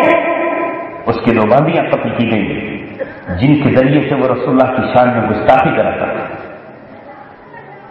مگر آج ہم پر غلبہ اتنا ہے ہماری دشمن قوموں کا کہ ہم اسلام کی سچی اور صحیح تصویر پیش کرنے سے قاصر ہیں، قاصر ہیں، ہم نہیں بتا سکتے۔ آئیے دوسری تلوار جو محمد رسول اللہ اس کے ساتھ بھیجے گئے وہ ہے صدیق اکبر کے ہاتھ میں آئی ہوئی تلوار، کہ جب نام نہاد مسلمانوں نے یہ کہا کہ ہم زکات نہیں دیں گے بیت المال میں، یہ زکات ہماری ہے، اونٹ ہمارے ہیں، بکریاں ہماری ہیں، سونا ہمارا، چاندی ہماری، زمین ہماری، ہم آپ کو زکات کیوں دیں؟ تو صدیق اکبر نے کہا تم مرتد ہو چکے ہو۔ محمد رسول اللہ کی دوسری تلوار نے اسلام سے پھر جانے والوں کے سر قلم کر کے یہ بتایا من بدل دینہ فاقتلوہ، جو اپنا دین بدل دیں انہیں قتل کیا جائے۔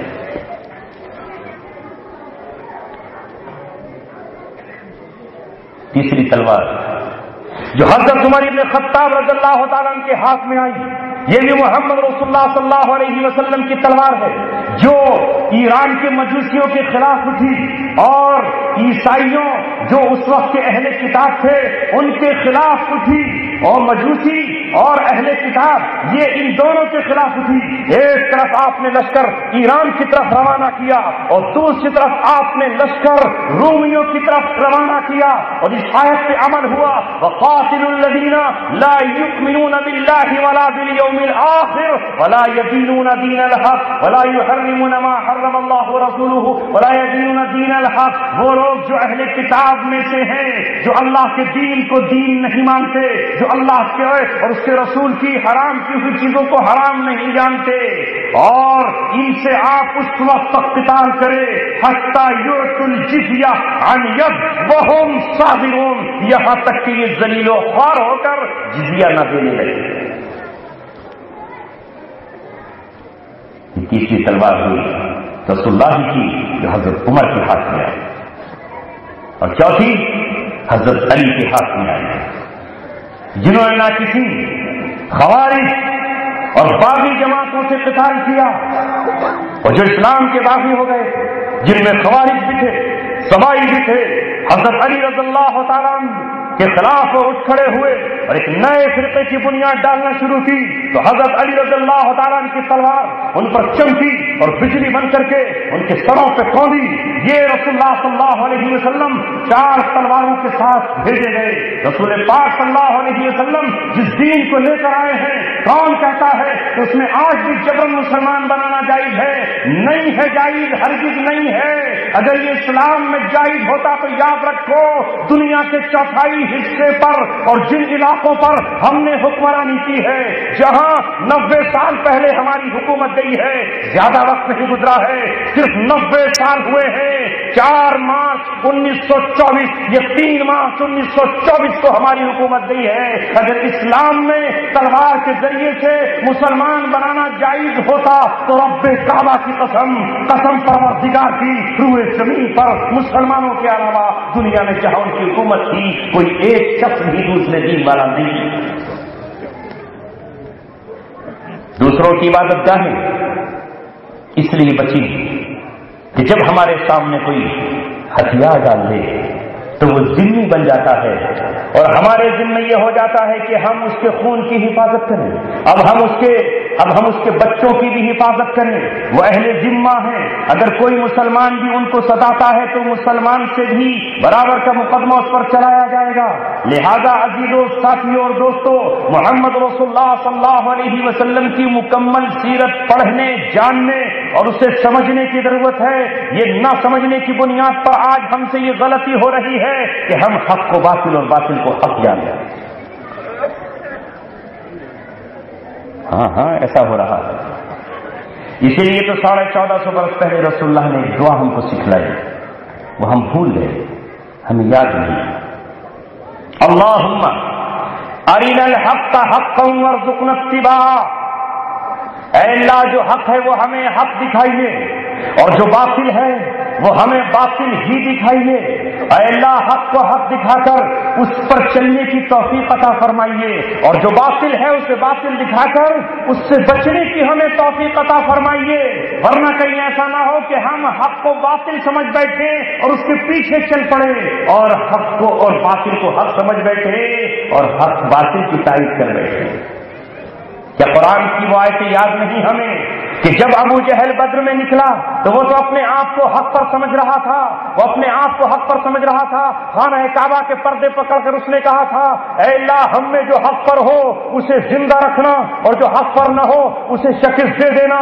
اے اللہ تو زیادہ جانتا ہے کس نے رشتوں کو توڑا ہے اور کس نے ناطوں کو توڑا ہے اور کس نے ہمارے گھروں میں جدائی پیدا کی ہے، لہذا جو حق پر ہے اسے فتح دیجیے اور جو باطل پر ہے اسے شکست دیجیے۔ وہ اپنے کو حق پر سمجھ رہا تھا، وہ یہ سمجھتا تھا کہ محمد رسول اللہ نے بیٹے کو باپ سے جدا کر دیا ہے اور باپ کو بیٹے سے جدا کر دیا ہے، بیوی کو شوہر سے جدا کر دیا ہے، شوہر کو بیوی سے جدا کر دیا ہے۔ پرانا جو دین تھا ایک نیا دین پیش کر دیا ہے، پرانی آبا اجداد کی جو رسمیں تھیں انہیں ختم کر دیا ہے، یہ نیا دین لے کر آیا ہے، یہ نئی بات لے کر آیا ہے، یہ نیا عقیدہ لے کر آیا ہے، یہ نئے اصول لے کر آیا ہے۔ وہ اپنے کو صحیح سمجھ رہا تھا، لیکن جب بدر میں پہنچا تو اس کے قتل کے بعد، اس کی موت کے بعد، اس کی شکست کے بعد اللہ تبارک و تعالیٰ نے کہا کہ تم نے ہی تو کہا تھا، تم نے ہی تو فتح مانگی تھی، فقد جاءکم الفتح، لو آ گئی فتح۔ اے ابو جہل سن، حق پر محمد رسول اللہ تھے،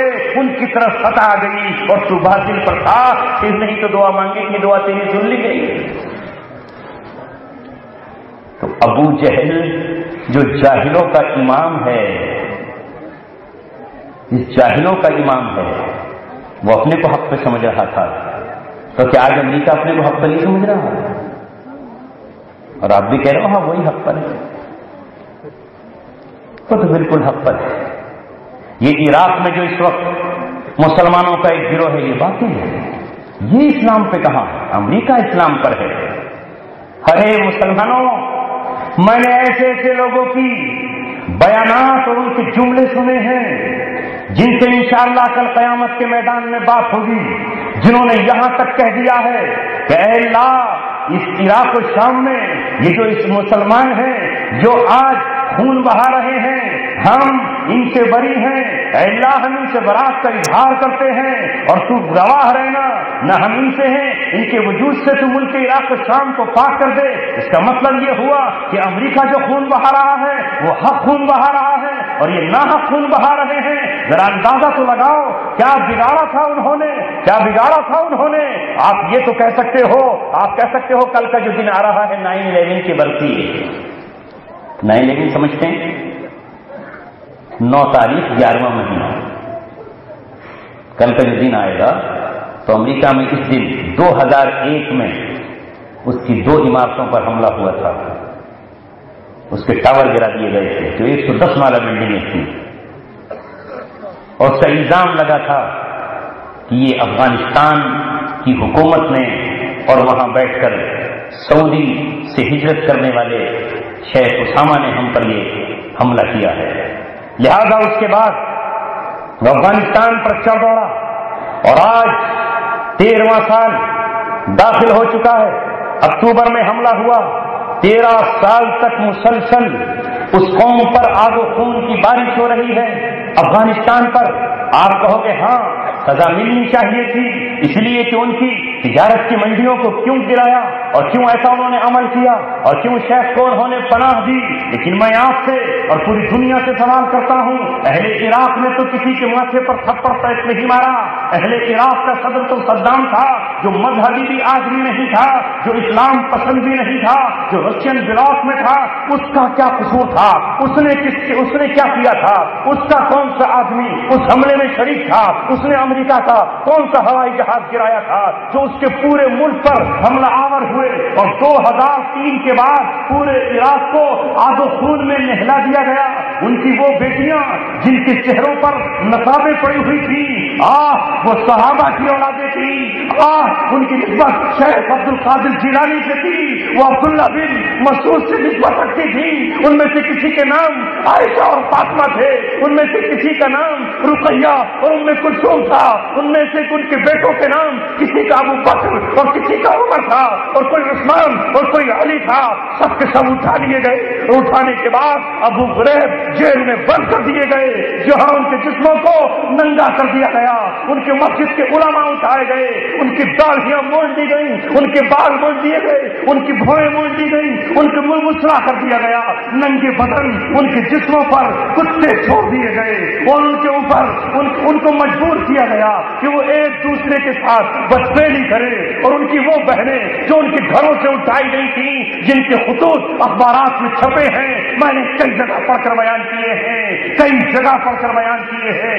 ناصر خان ایک رائٹر ہے، انہوں نے کتاب لکھی ہے امریکہ کی خفیہ جیلیں، اس میں ذکر کیا ہے وہاں ایک ایک بہن کے ساتھ ایک ایک رات میں 10 فوجیوں نے منہ کالا کیا، بدکاریاں کی، ان میں سے کتنی بہنوں نے خودکشی کر لی، یہ سمجھ کر کہ اللہ غیرت کی بنیاد پر شاید اس خودکشی کو معاف کر دے۔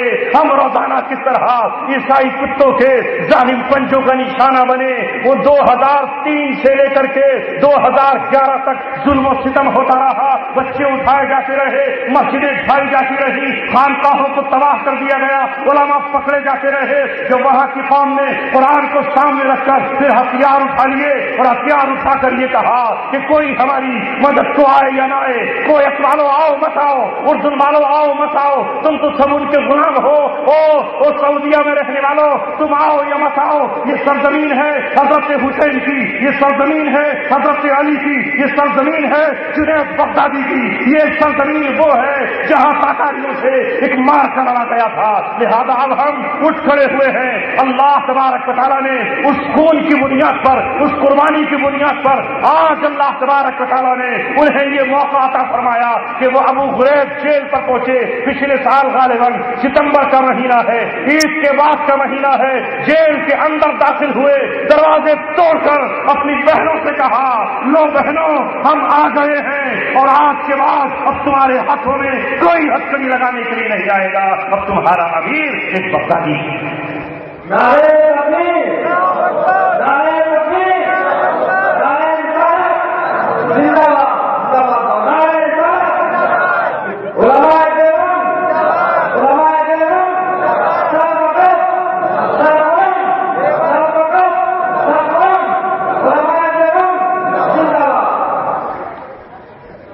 آج لوگ کہتے ہیں کہ وہ اسلام میں کہاں ہے؟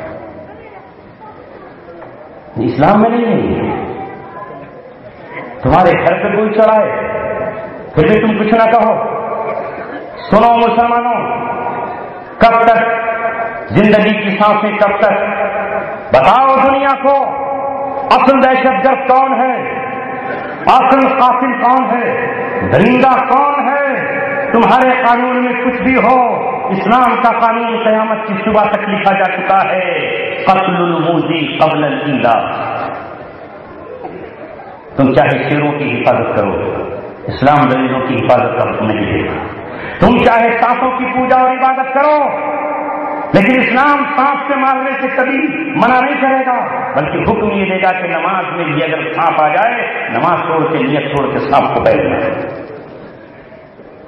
اسلام میں تو یہ لکھا ہے، رسول اللہ نے فرمایا اگر تیرے دروازے پر کوئی آدمی تیرے دروازے کی سوراخ سے ایک آنکھ سے جھانک رہا ہو تو اندر سے نیزہ دے کے اس کی آنکھ چھوڑ دے۔ کون ہے یہ میری بیٹی کو جھانکنے والا؟ کون ہے یہ میری بہن کو دیکھنے والا؟ کون ہے یہ میری ماں کو جھانکنے والا؟ اسلام یہ ہمیں اجازت دیتا ہے، مگر ان سب کو طاقوں میں سجا کر رکھ دیا گیا اور پرکھ کر دیکھا ہی نہیں گیا۔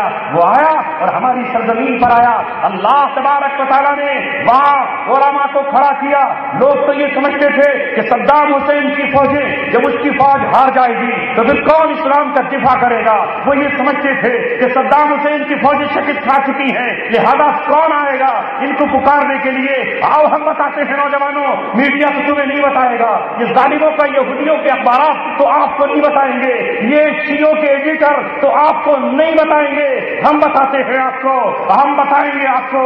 جب صدام حسین گرفتار ہو گئے اور فوجیں بھی ان کی گر گئی تو اللہ تبارک و تعالیٰ محتاج نہیں ہے کہ وہ اسی بیٹے سے کام لے کہ جو جس ماں کی کوکھ سے پیدا ہوا ہے، اردن کی سرزمین سے۔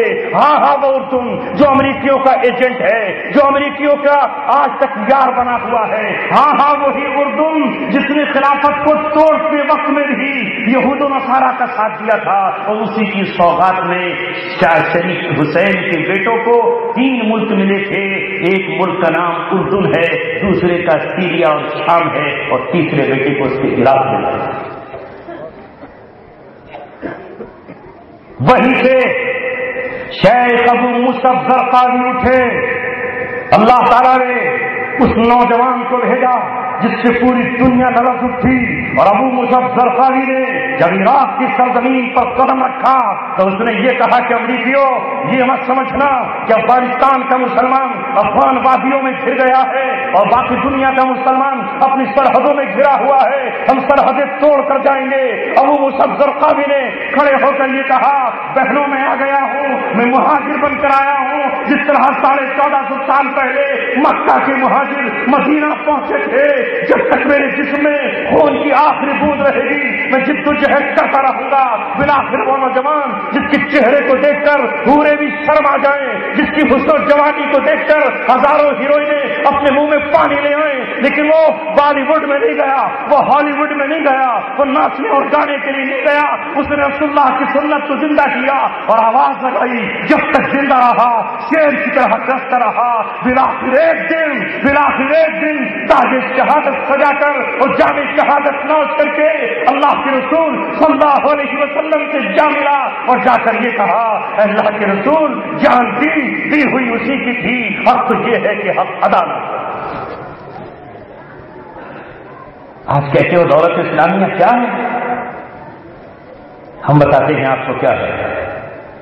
شیخ ابو مصعب زرقاوی کے بعد دنیا بھر کے ان اسلام کے ہیرو نے جنہوں نے مسلمانوں کی سرزمین کو واپس لینے کی قسمیں کھائی ہیں، جن کے سامنے قرآن و سنت ہے، جو ایسے خطیب تھے مسجدوں کی طرف رخ کرتے تو وہ خطیب بن سکتے تھے، جو اتنے بڑے شاہ و مالدار تھے، اگر حکومتوں کو چاہتے تو خرید سکتے تھے، لیکن نہیں، انہوں نے کہا ہم اللہ تبارک و تعالیٰ سے سودا کرتے ہیں، اے اللہ اس گندی دنیا کے بدلے تیری جنت تجھ سے مانگتے ہیں، دنیا کی عورت کے بدلے جنت کی حور مانگتے ہیں، دنیا کی شراب کے بدلے جنت کی شراب مانگتے ہیں، دنیا میں کڑے اور کنگن کے بدلے جنت کے کنگن مانگتے ہیں، دنیا میں اے اللہ چین گلے میں ڈالنے کے بجائے ہم تیرے ہاتھوں کا بنا ہوا تاج اپنے سر پہ سجانا چاہتے ہیں۔ یہ لوگ نکلے اور انہوں نے کھڑے ہو کر یہ کہا کہ اب عراق میں امریکہ کو بھی بھگایا جائے گا، اور اس کے بھگانے کے بعد وہ جو ماضی میں ہم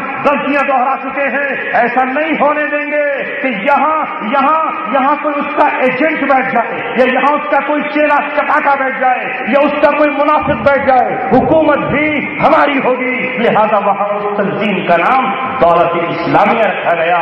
عربی زبان میں دولت کہتے ہیں حکومت کو، اسلامیہ کے معنی اسلامی حکومت،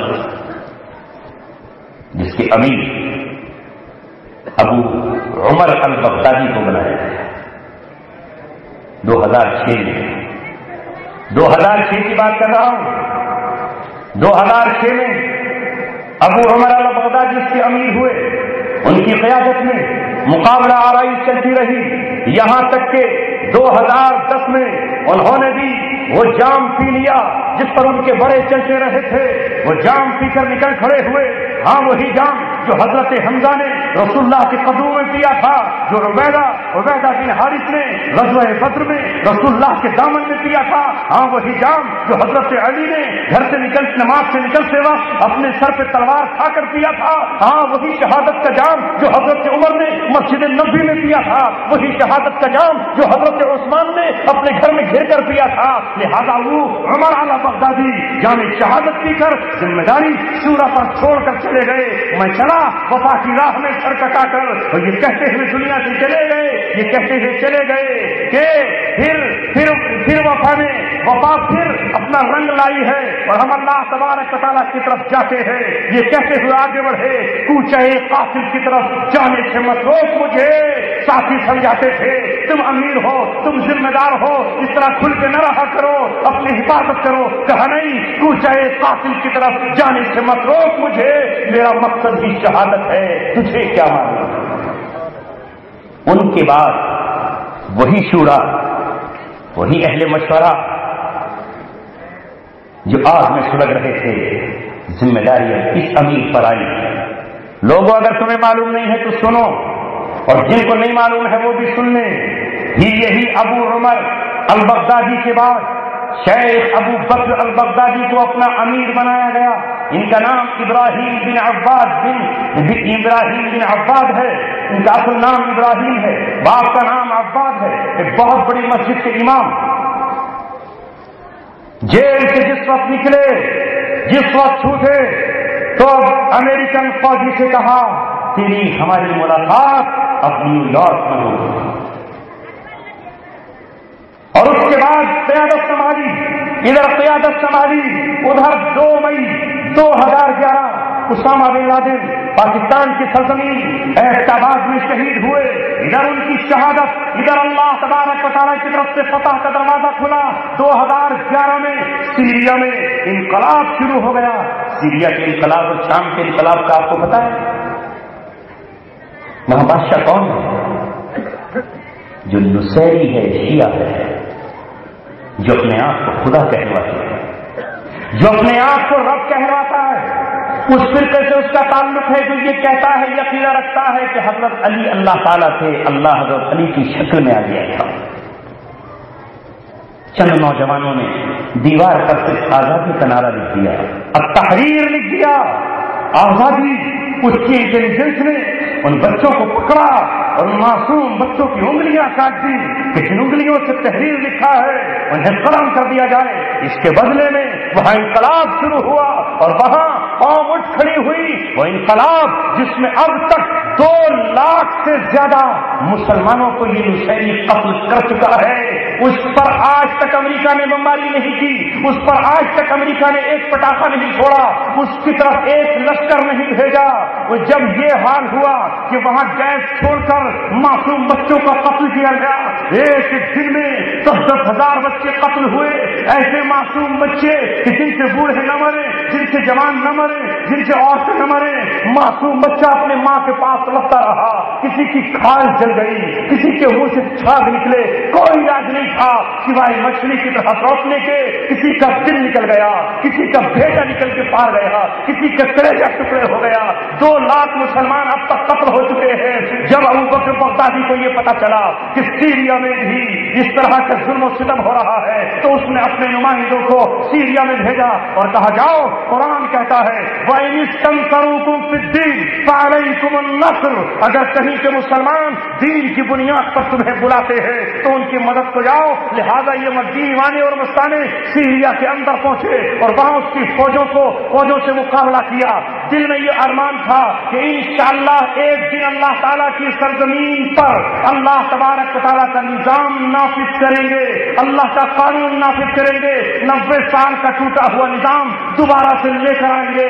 لہذا رمضان سے پہلے انہوں نے سیریا اور عراق کے بارڈر کو بلڈوزروں سے توڑ کر یہ کہا برطانیہ سن لے, فرانس تو بھی سن لے, امریکہ تو بھی دیکھ لے, 1932 میں تمہارے 2 وزیر خارجہ نے, ایک کا نام سائٹس تھا, دوسرے کا نام پیکو تھا, جو سرحد بنائی تھی, جو ہمیں بانٹا تھا, اسے آج ہم نے اپنے بوٹ کی ٹھوکروں سے توڑ دیا ہے. اب اسلام سیریا کے اندر بھی داخل ہوگا اور جڑا کو ہمارا منہ دے گا, چاروں سمتوں کی طرف ہم آگے بڑھیں گے.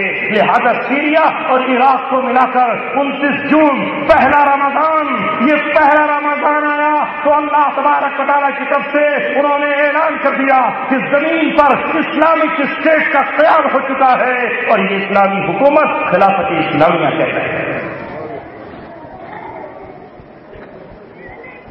اب مسلمانوں آپ سوچو, آپ کہیں کون ہیں, کہاں سے آ گئے, 4 دن میں کہاں سے ابھر پڑے. ان لوگوں کو کیا پتا کہ مال غنیمت کیا ہوتا ہے؟ کیا جانو آپ کے مال غنیمت کیا ہوتا ہے؟ یہ جب پتا چلے جب آپ کو معلوم ہو کہ خیبر کو فتح کرتے ہوئے رسول اللہ کو کتنا مال غنیمت ملا، بنی مختلف قبیلے سے آقا کو کتنی بکریاں اور کتنے اونٹ مال غنیمت میں ملے۔ ارے رسول اللہ صلی اللہ علیہ وسلم پر حضرت جویریہ جو آئیں وہ باندھی بن کر آئیں کہ نہیں آئیں؟ جو امت رسول اللہ کی زندگی کو بھول چکی ہو، جو مال غنیمت کو بھول چکی ہو، جو یہودیوں اور عیسائیوں کے خوف و ڈر سے جزیے کو بھول چکی ہو، انہوں نے اعلان کیا سیریا میں اور موصل میں کھڑے ہو کر، عیسائیوں ہم تم سے اب اعلان کرتے ہیں کہ یہ اب ملک مسلمانوں کا ہے، یہاں اللہ کا اس کے رسول کا قانون چلے گا، لہذا 3 باتیں ہم پیش کرتے ہیں جو کل کسریٰ کے سامنے سعد بن وقاص نے پیش کی تھی، جو عبیدہ بن جراح نے رومیوں کے سامنے پیش کی تھی، جو خالد بن ولید نے عیسائیوں کے سامنے پیش کی تھی۔ ہم دیتے ہیں تمہیں سچی اور صحیح دعوت جس کے پیچھے قوت اور طاقت بھی ہے۔ سنو، پہلی بات سنو ہماری، اسلام قبول کر لو، ہمارے برابر میں بیٹھو گے، اور نہیں قبول کرتے تو جزیہ دو، اور اگر یہ بھی قبول نہیں کرتے تو ہتھیار اٹھا لو۔ میدان فیصلہ کرے گا، میدان فیصلہ کرے گا، تم نہیں یا ہم نہیں، یا تو تم جیت جاؤ یا ہم جیت جائیں۔ موسیٰ اور شام کے عیسائیوں نے کہا ہم اپنے آقاؤں کو سمجھ رہے ہیں کہ اب ان کی ہمت نہیں ہے، جو کل عراق کو اپنی بستی بنانا چاہتے تھے، جو یہ سمجھتے تھے کہ صدام ہی شاید اسلام کی نیا کا کھیون ہار ہے، ہم اسی ملک میں رہیں گے، لہذا ہم آپ کو جزیہ دیتے ہیں۔ لہذا وہ شرطیں جو حضرت عمر رضی اللہ تعالیٰ نے لگائی تھی وہ ساری شرطیں نافذ کر دی ابو بکر البغدادی نے، اور کہا سنو، حضرت عمر رضی اللہ تعالیٰ نے اس وقت کے عیسائیوں سے کہا تھا کہ جو چرچ بنا چکے ہو بس وہی بنے رہیں گے، باقی نیا کوئی نہیں بناؤ گے۔ کہا اوکے ٹھیک ہے، اور کہا کہ اپنی یہ سلیمیں اور اپنی جو آوازیں ہیں سڑکوں پہ بند نہیں کرو گے۔ کہا ٹھیک ہے، اس پہ بھی ہم راضی ہیں۔ اور دیکھو اپنی عبادت گاہوں میں کرو، ہم اس پر راضی ہیں۔ کوئی آج تک ظلم و ستم کی کہانی نہیں آئی، جیسے کہ دنیا پیش کر رہی ہے کہ وہ تو شاید قتل ہی قتل کو جانتے ہیں، اس کے علاوہ کچھ اور نہیں جانتے۔ اے دنیا والوں سنو، ہزاروں کی تعداد میں وہاں عیسائی رہ رہے ہیں جن کی عورتیں اور بچے بھی ہیں، کسی ایک عیسائی کا قتل انہوں نے جو ان کے ذمے ہے نہیں کیا، کوئی ایک بتائے نہیں کیا قتل۔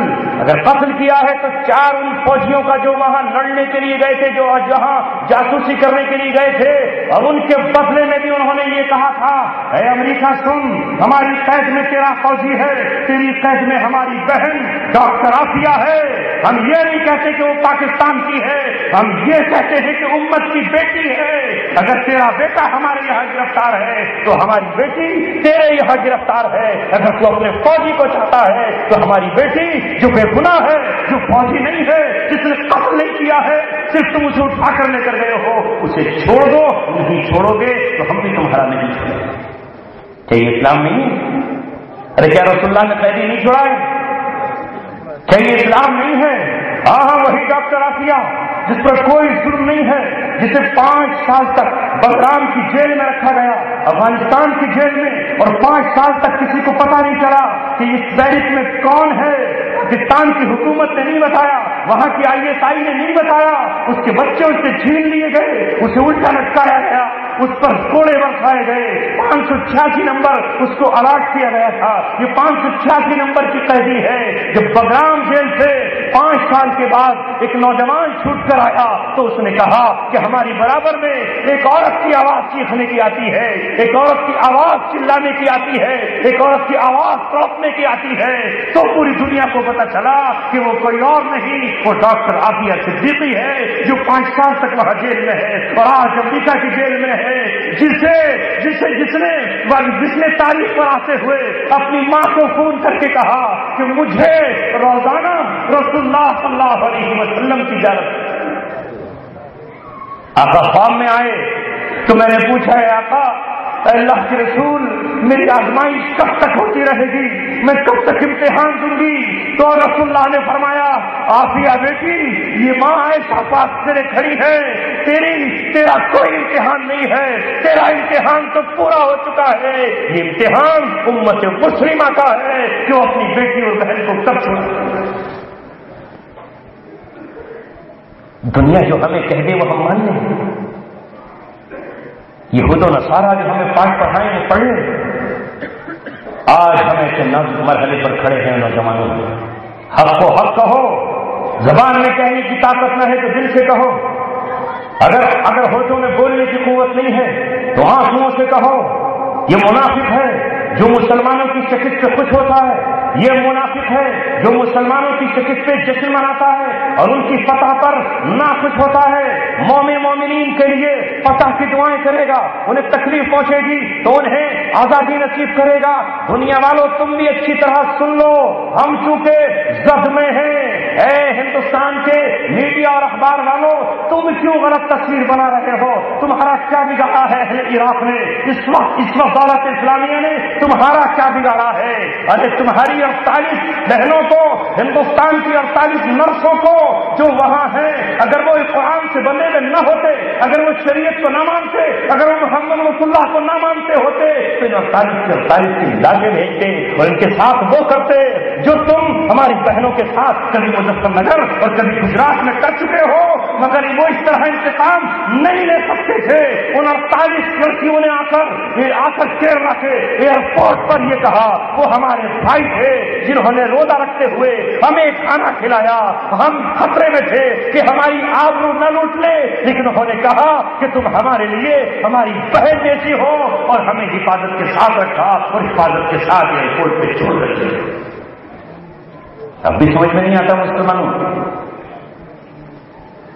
اب بھی لگتا ہے مسلمانوں کو کہ نہیں، وہ تو اسلام کے بالکل خلاف ہے، وہ اسلام کی شکل کو بگاڑ رہے ہیں. ارے دنیا میں اسلام کی شکل اور کون پیش کر سکتا ہے اس سے بہتر؟ آج بھی وہاں پر نہ جانے کتنے سکھ کام کر رہے ہیں. کوئی کسی ایک کو ٹچ کیا انہوں نے اس بنیاد پر کہ تم کافر ہو اور ہم ہر کافر کا قتل کر دیں گے؟ نہیں، ہر چیز نہیں. لیکن یاد رکھو، اگر قومی کی سرزمین پر اسلامی شریعت کو روکنے کے لیے کوئی عورت بھی وردی پہن کر جائے گی تو اسلام کا قانون یہ ہے کہ اگر عورت میدان جنگ میں لڑتی ہوئی پائی جائے گی تو اگر گرفتار ہوئی تو باندھی بنائی جائے گی اور اگر چاہے تو اسے قتل بھی کیا جائے گا. کہیں چھوڑ دیں گے؟ امریکہ چھوڑ دے گا مسلمان عورت اگر جائے لڑنے کے لیے؟ یہ تو کئی دن تک گھر میں بھی بیٹھا ہے. کیا ہندوستانی چھوڑ دیں گے اگر چین کی عورت سے لڑنے کے لیے آ جائیں؟ کیا پاکستانی چھوڑ دیں گے؟ کیا بنگلہ دیشی چھوڑ دیں گے؟ لیکن اگر مسلمان اسلام کی روشنی میں اسے کرے تو ساری دنیا اسے پروپیگنڈا بنا رہی ہے. لیکن کوئی بات نہیں، حق آئے گا. میں نے قرآن کی آیت پڑھی، جاء الحق وزهق الباطل ان الباطل كان زهوقا. حق آ گیا حق یہ نہیں کہا کہ آئے گا، حق آ گیا اور باطل گیا. ان الباطل كان زهوقا، باطل جانے ہی کے لیے ہے. موصف آپ کی بستی میں میں نے قدم رکھا تھا جب افغانستان کی اینٹ سے اینٹ بجائی جا رہی تھی اور پوری دنیا سے دل دھڑک رہے تھے اور ساری دنیا یہ سمجھتی تھی کہ اب اسلام ابھر نہیں سکے گا، اب دنیا پر صرف امریکہ کا جنگل راج ہوگا، اب اسلام کہاں ابھر جائے گا. ایک طرف مسلمان دعاؤں میں لگے ہوئے تھے، کلمہ طیبہ پڑھ رہے تھے، دعائیں مانگ رہے تھے، اے مولا اسلامی عمارت کو بچا لے. اللہ تبارک و تعالیٰ کی مرضی یہ تھی کہ نہیں، ابھی ہمیں ایک سپر پاور کو ختم کرنا ہے اور اس کی ناک رگڑوا دینا ہے، اس کے کسبن نکال دینا ہے. الحمدللہ آج 2014 آ چکا ہے. وہ 42 ملک جو افغانستان میں داخل ہوئے تھے، پتھروں کے افغانستان میں جن کے پاس کچھ بھی نہیں تھا، الحمدللہ ملا عمر آج بھی زندہ ہے اور فتح کا نعرہ لگا رہا ہے اور یونین جیک وہاں گرا دیا گیا ہے اور امریکہ بوریت کے سر لپیٹ کے واپس جا رہا ہے. اسلام جیتا کہ نہیں جیتا؟ اسلام کو مٹانے والے اسلام مٹانے کا خواب نہ دیکھیں. چلا گیا تھا عراق سے پٹ پٹا کر اپنے اپاہجوں کو لے کر، اپنے تابوت اور صندوق لے کر، اپنے مردہ لاشیں لے کر، لیکن ابو بکر بغدادی نے پھر بلایا، ادھر آ پیارے، تجھے چین سے کہاں بیٹھنے دیں گے، آ ادھر. خلافت اسلامیہ قائم ہو چکی ہے، نہ تجھے چھوڑیں گے نہ تیرے ایجنٹوں کو چھوڑیں گے. تیرے ایجنٹ بھی ظفر ہیں اور تو بھی ظفر ہے. قرآن پڑھ کر انہوں نے ساری نقابیں الٹ دی ہیں اور ساری نقابوں کو پلٹ دیا ہے. ثابت قدم ہے الحمدللہ. یہ سمجھتے تھے کہ ان کا کچھ بگڑ جائے گا, کچھ نہیں بگڑتا. علامہ اقبال کہہ چکے ہیں یہ غازی, یہ تیرے پر اسرار بندے جنہیں تو نے بخشا ہے ذوق خدائی, سمٹ کر پہاڑ ان کی ہیبت سے دریا, تو نہیں ان کی پربت سے ٹھوکر گرائی. یہ ٹھوکر ماریں گے پہاڑ کو تو ٹوٹ جائے گا, یہ سمندر میں چھوڑا ڈالیں گے تو سمندر یہ ڈبائے گا نہیں. وہ کل بھی تھے, آج بھی ہیں اور انشاءاللہ قیامت تک رہیں گے. یاد رکھے دنیا 21ویں صدی اسلام کی صدی ہوگی. باطل راج کر چکا. زناکاروں تم نے زنا کر لیے, شرابیوں تم نے شراب کو عام کر دیا, اور زانیوں تم نے پوری دنیا کو زنا سے بھر دیا, اور ناچنے گانے والوں تم نے پوری دنیا کو برباد کر دیا.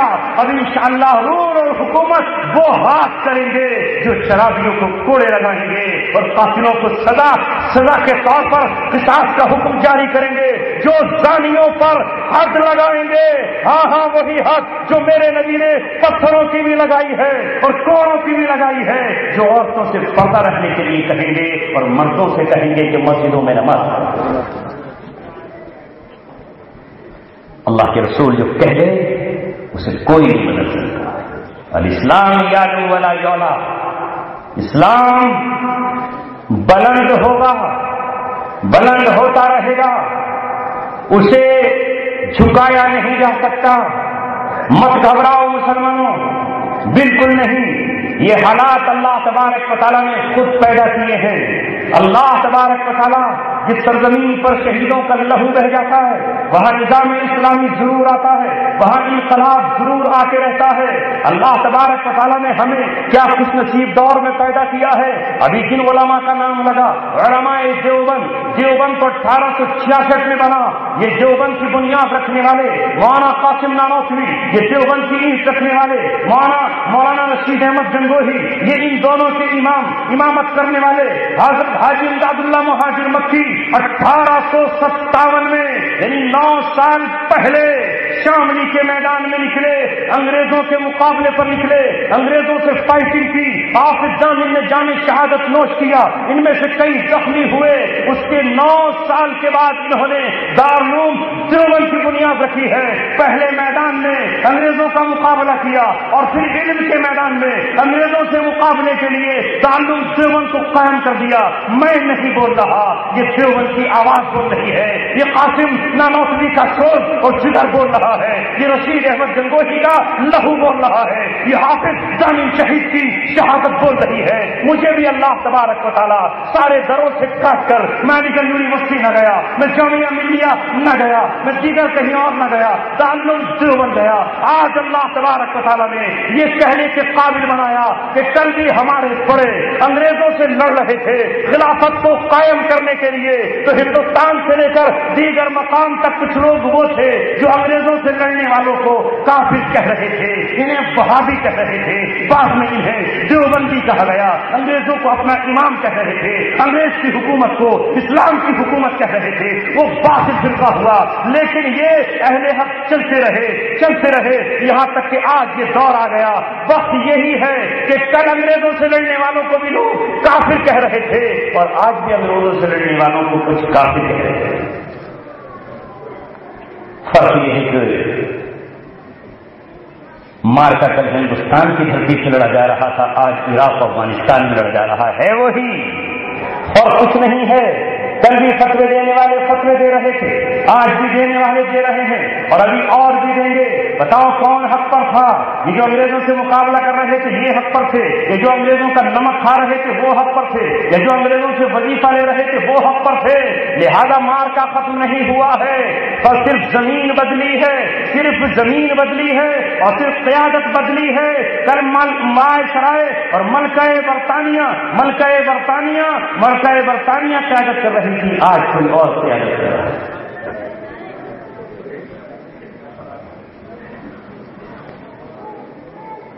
فرق سمجھو. الاسلام یعلو ولا یعلا.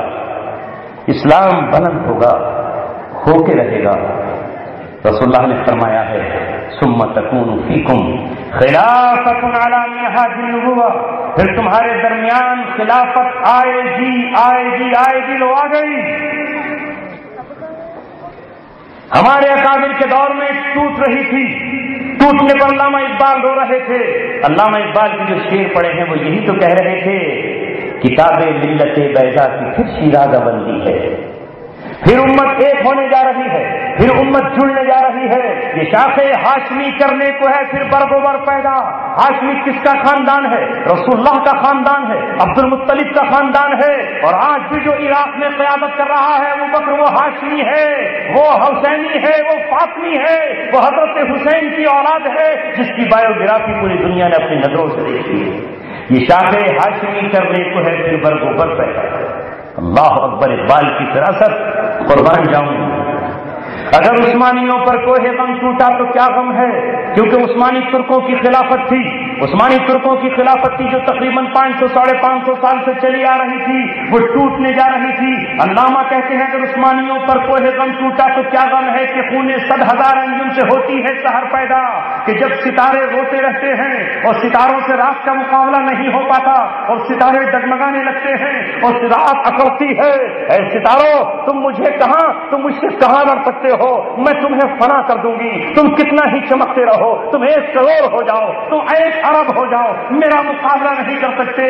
لیکن ہزاروں ستاروں کے خون کے بعد پھر اللہ تبارک و تعالیٰ سورج کو بھیجتا ہے اور سورج کہتا ہے ستاروں تم آرام کرو، رات سے لڑنے کے لیے میں اکیلا کافی ہوں، میں رات کے اندھیری کو چھانٹنے کے لیے کافی ہوں. لہذا اگر عثمانیوں پر کوئی غم ٹوٹا تو کیا غم ہے کہ خون 100,000 انجم سے ہوتی ہے سحر پیدا. امریکہ سمجھتا تھا افغانی کب اٹھ پائیں گے، نہ ان کے پاس تیل کے کنویں ہیں، نہ ان کے پاس پیٹرول ہے، نہ ان کے پاس ذرائع ہیں. اللہ تبارک و تعالیٰ نے عراق و شام کے لوگوں کو کھڑا کر دیا، لو تیل کے کنویں اب ہمارے پاس ہے، یہ تیل ہم بیچیں گے، اب اس تیل کو ہم بیچیں گے. اب اللہ تعالیٰ ہمیں ان کا خزانہ، ان کا مالک بنائے گا. تو کہتا ہے یہ کمزور ہیں، انہیں طاقت کہاں سے ملے گی؟ تیل پر اتنا قبضہ کیا اور دنیا کو اتنا سپلائی کیا کہ ہندوستان میں بھی 3 روپے 37 پیسے ڈیزل سستا ہو گیا. یہ خلافت کی برکت ہے لوگوں. یہ تمہارے وزیر اعظم کی دین نہیں ہے، کبھی سوچتے ان کی دین ہے سستا کر دیا. یہ ان کی دین ہے کہ انہوں نے تیل نکال کر عرب حکمرانوں کی چولیں ہلا دی اور کہا ہمیں مال نہیں چاہیے. اپنی عمارت میں کہہ دیا بسوں میں چلنے والوں فری چلو، کوئی ٹکٹ نہیں، کچھ نہیں.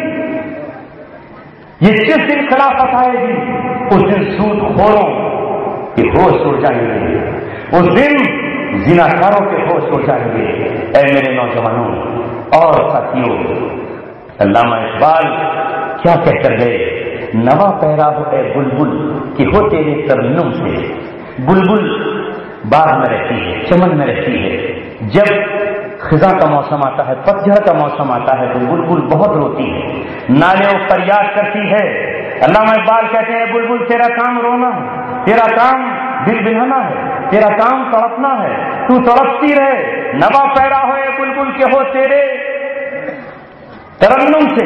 کبوتر کے تنے نازک میں شاہی کا جگر پیدا. وہ کبوتر جو بیچارہ دشمن کو دیکھ کے آنکھیں بند کر لیتا ہے، سوچتا ہے بچ جاؤں گا، وہ اتنا مضبوط ہو جائے، تیرے نالے و فریاد سنے، تیری آہیں اور تیرا رونا سنے تو وہ بھی شاہین بن جائے، وہ عقاب اور باغ بن جائے.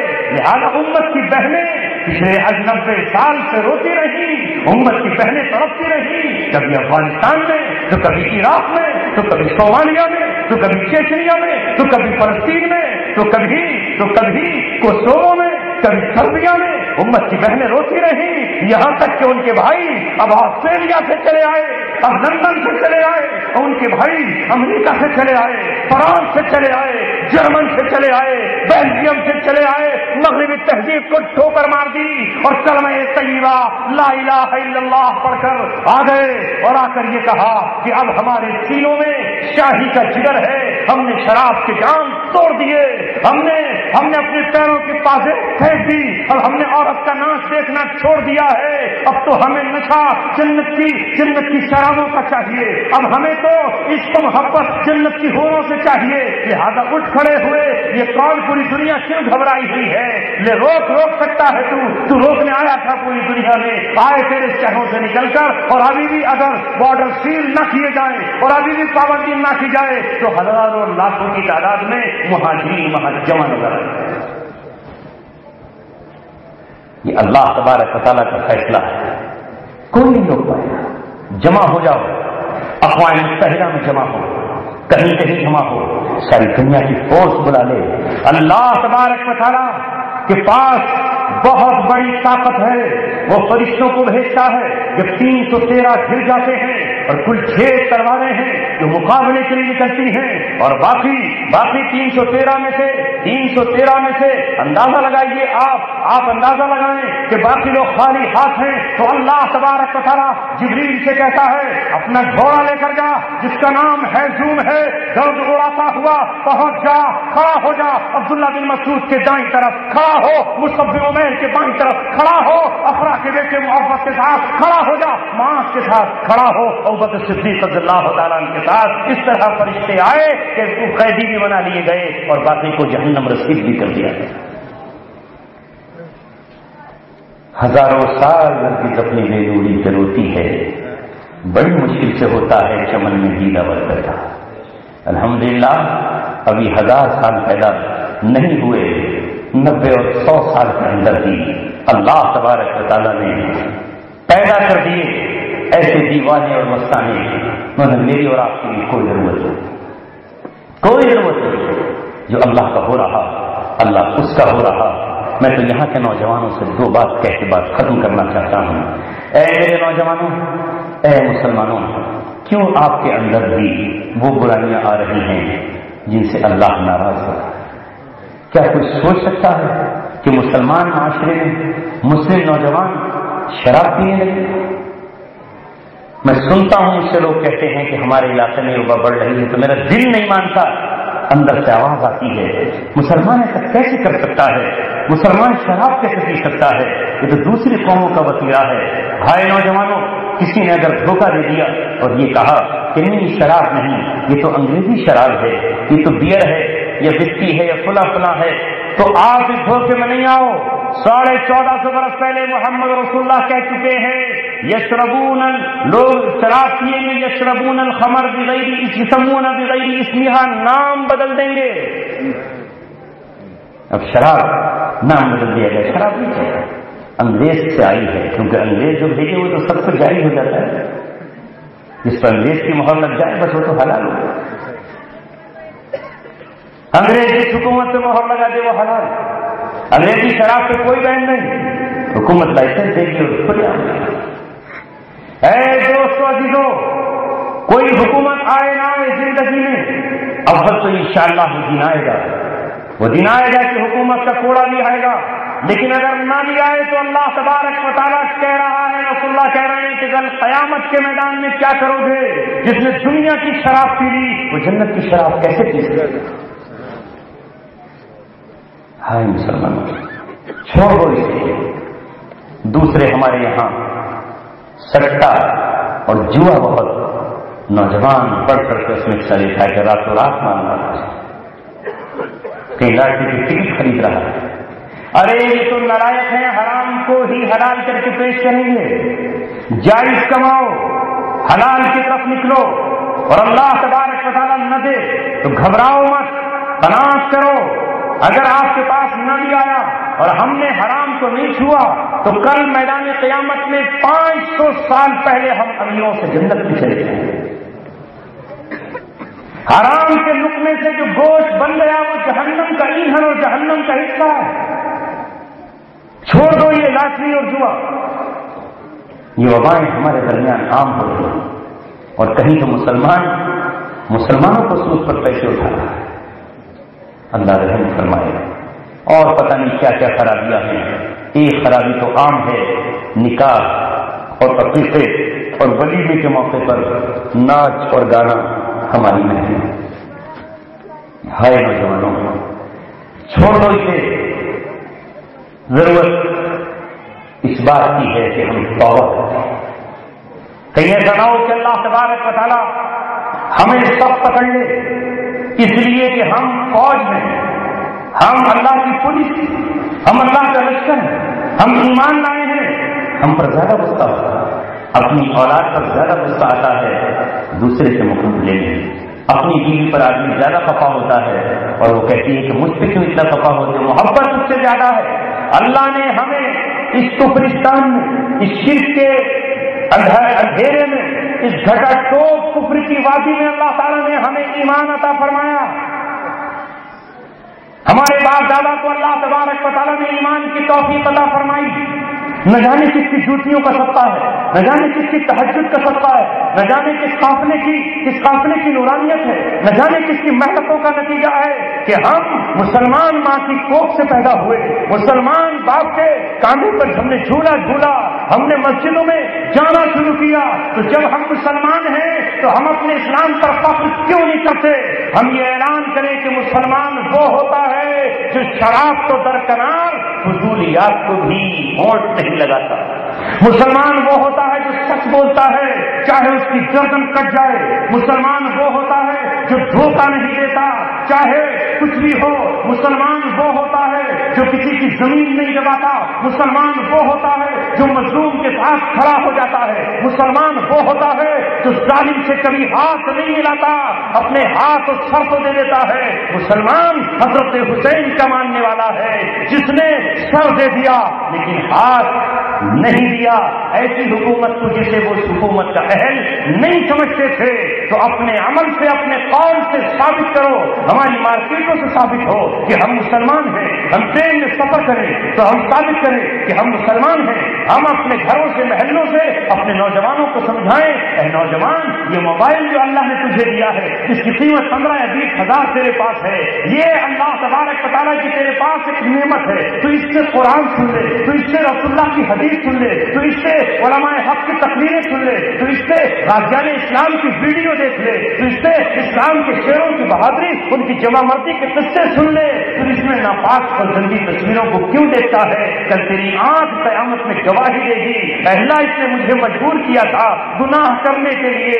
اس اللہ کی طاقت سے ڈرو جو اللہ تبارک و تعالیٰ اس بات پر قادر ہے کہ ہماری آنکھ سے بینائی چھین لے، جو اس بات پر قادر ہے کہ ہماری زبان سے گویائی چھین لے، جو اس بات پر قادر ہے کہ ہمارے کانوں سے سننے کی طاقت چھین لے، جو اس بات پر قادر ہے کہ ہمارے ہاتھ کو لنجا کر دے اور ہم پہ فالج کا عذاب بھیج دے، جو اس بات پر قادر ہے کہ ہمارے گردے اور ہماری کڈنی کو فیل کر دے اور ہم مجبور ہو جائے ڈائلیسس کے لیے. اے نوجوانوں اللہ کی طاقت سے ڈرو. گناہ کے بعد بھی اللہ نے اگر چھوڑا ہوا ہے تو توبہ کی مہلت کے لیے ہمیں چھوڑا ہوا ہے. اے آنکھ آنسو بہا لے، میں تیرے گناہ معاف کر دوں گا. اے دل تو تھوڑا سا کانپ جا، میں تیری خطاؤں کو معاف کر دوں گا. اے زبان تھوڑا میرے سامنے توبہ کے بول دے، میں تجھے معاف کر دوں گا. اے کانوں قرآن سن لو، میں گناہوں کو معاف کر دوں گا اور قرآن سننے کی نیکیاں لکھ دوں گا. اگر یہی شوق ہے تو اپنے موبائل سے نعت، نظمیں، حمد، ترانے، قرآن اور تقریریں سنو. اللہ تبارک و تعالیٰ آپ کی 24 گھنٹے کی زندگی کو عبادت کی زندگی بنا دے. انہی الفاظ کے ساتھ اپنی بات ختم کرتا ہوں.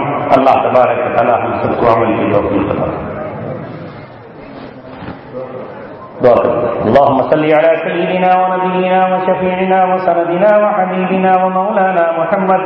يا رب صل وسلم دائما ابدا على حبيبك خير الخلق كلهم. اے اللہ ہم سب کے گناہوں کو معاف فرما.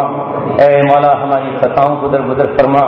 ہم تو بیٹھے بٹھائے تھے اے مولا، ہم تو کسمسائے ہوئے تھے، الکسا رہے تھے آنے سے، لیکن تو نے کسی شخص کے دل میں یہ محبت ڈالی کہ وہ تیرا پیغام خود بھی سنے، دوسروں کو سنائے.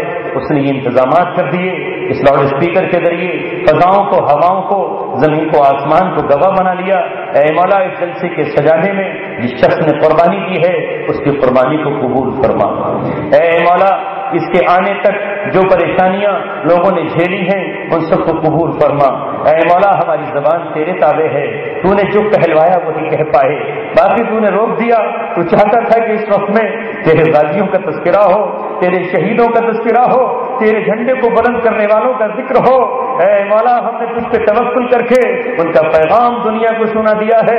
اے مولا کریم وہ دن ہمیں دکھا دیجئے کہ دنیا کی سرحدیں ٹوٹ رہی ہوں اور اسلامی قافلہ 1450 سال پرانی تاریخ دہراتے ہوئے سمندروں میں اتر جائے, وادیوں میں اتر جائے, پہاڑوں پر اتر جائے, ہر چار جانب بڑھ رہا ہو, شمال بھی جنوب بھی مغرب بھی مشرق بھی.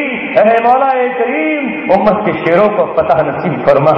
اے مولا کریم ہزاروں قربانیوں کے بعد, لاکھوں قربانیوں کے بعد آج یہ دن دیکھنے کو ملا ہے کہ تیرا پرچم جس پہ لا الہ الا اللہ اور محمد رسول اللہ لکھا ہوا ہے وہ فضاؤں میں لہرا رہا ہے, وہ چوٹیوں پر اترا رہا ہے. اے مولا وہ اونچی اونچی ٹنکیوں پر پھیلایا جا رہا ہے. باطل کا جھنڈا پیروں کے نیچے مسل دیا گیا ہے. ایک طرف ساری دنیا کے طاغوت اور کفر اکٹھا ہے اور دوسری طرف تیرے دیوانے اور مستانے سر سے کفن باندھ کر نکل کھڑے ہوئے ہیں. اے مولا ایسی ہی مدد فرما جیسے آپ نے بدر میں فرمائی اور جیسا کہ آپ نے حنین اور احزاب میں فرمائی. اے اللہ ان بچوں کی بدولت جنہوں نے چٹائیوں پر بیٹھ کر اپنے پیروں پر بیٹھ کر رات دن قرآن کو پڑھتے پڑھتے اپنے دل کی تختی پہ لکھ لیا ہے, ان کی بدولت ہماری دعاؤں کو قبول فرما لے. اے مولا ہماری اولادوں کو بھی ان جیسا حافظ بنا دے, ہمارے دوست و احباب کی اولاد کو قرآن کا حافظ بنا دے اور حافظ ہی نہیں عالم بنا دے, عالم ہی نہیں عامل بھی بنا دے, عمل کرنے والا بنا دے. اے مولا قرآن کو پڑھنے والا ہی نہیں بلکہ زمین پہ نافذ کرنے والا بھی بنا دے. ایک دن وہ ہمیں دکھا دے کہ قرآن تیری عدالت میں رکھا ہو اور قرآن کے سامنے مجرم لائے جا رہے ہوں اور مجرموں کو قرآن کی سزائیں سنائی جا رہی ہوں, قرآن کے سامنے مظلوم آ رہے ہوں اور ان کو انصاف دلایا جا رہا ہو. اے مولا تو نے یہ سنہرے دن افغانیوں کو دکھائے, تو نے یہ سنہرے دن عراق اور شامیوں کو دکھائے, تو نے یہ سنہرے دن نائجیریا میں دکھائے, تو نے یہ خوبصورت دن اے مولا دنیا کے دوسرے خطوں میں دکھائے. تو ہماری اس سرزمین پر جہاں 800 سال تک کے دن رہے ہیں اے مولا پھر سے ہماری تاریخ کو تو بدلنے پر قادر ہے, ہماری تاریخ کو دوبارہ سے سنہری بنا دے.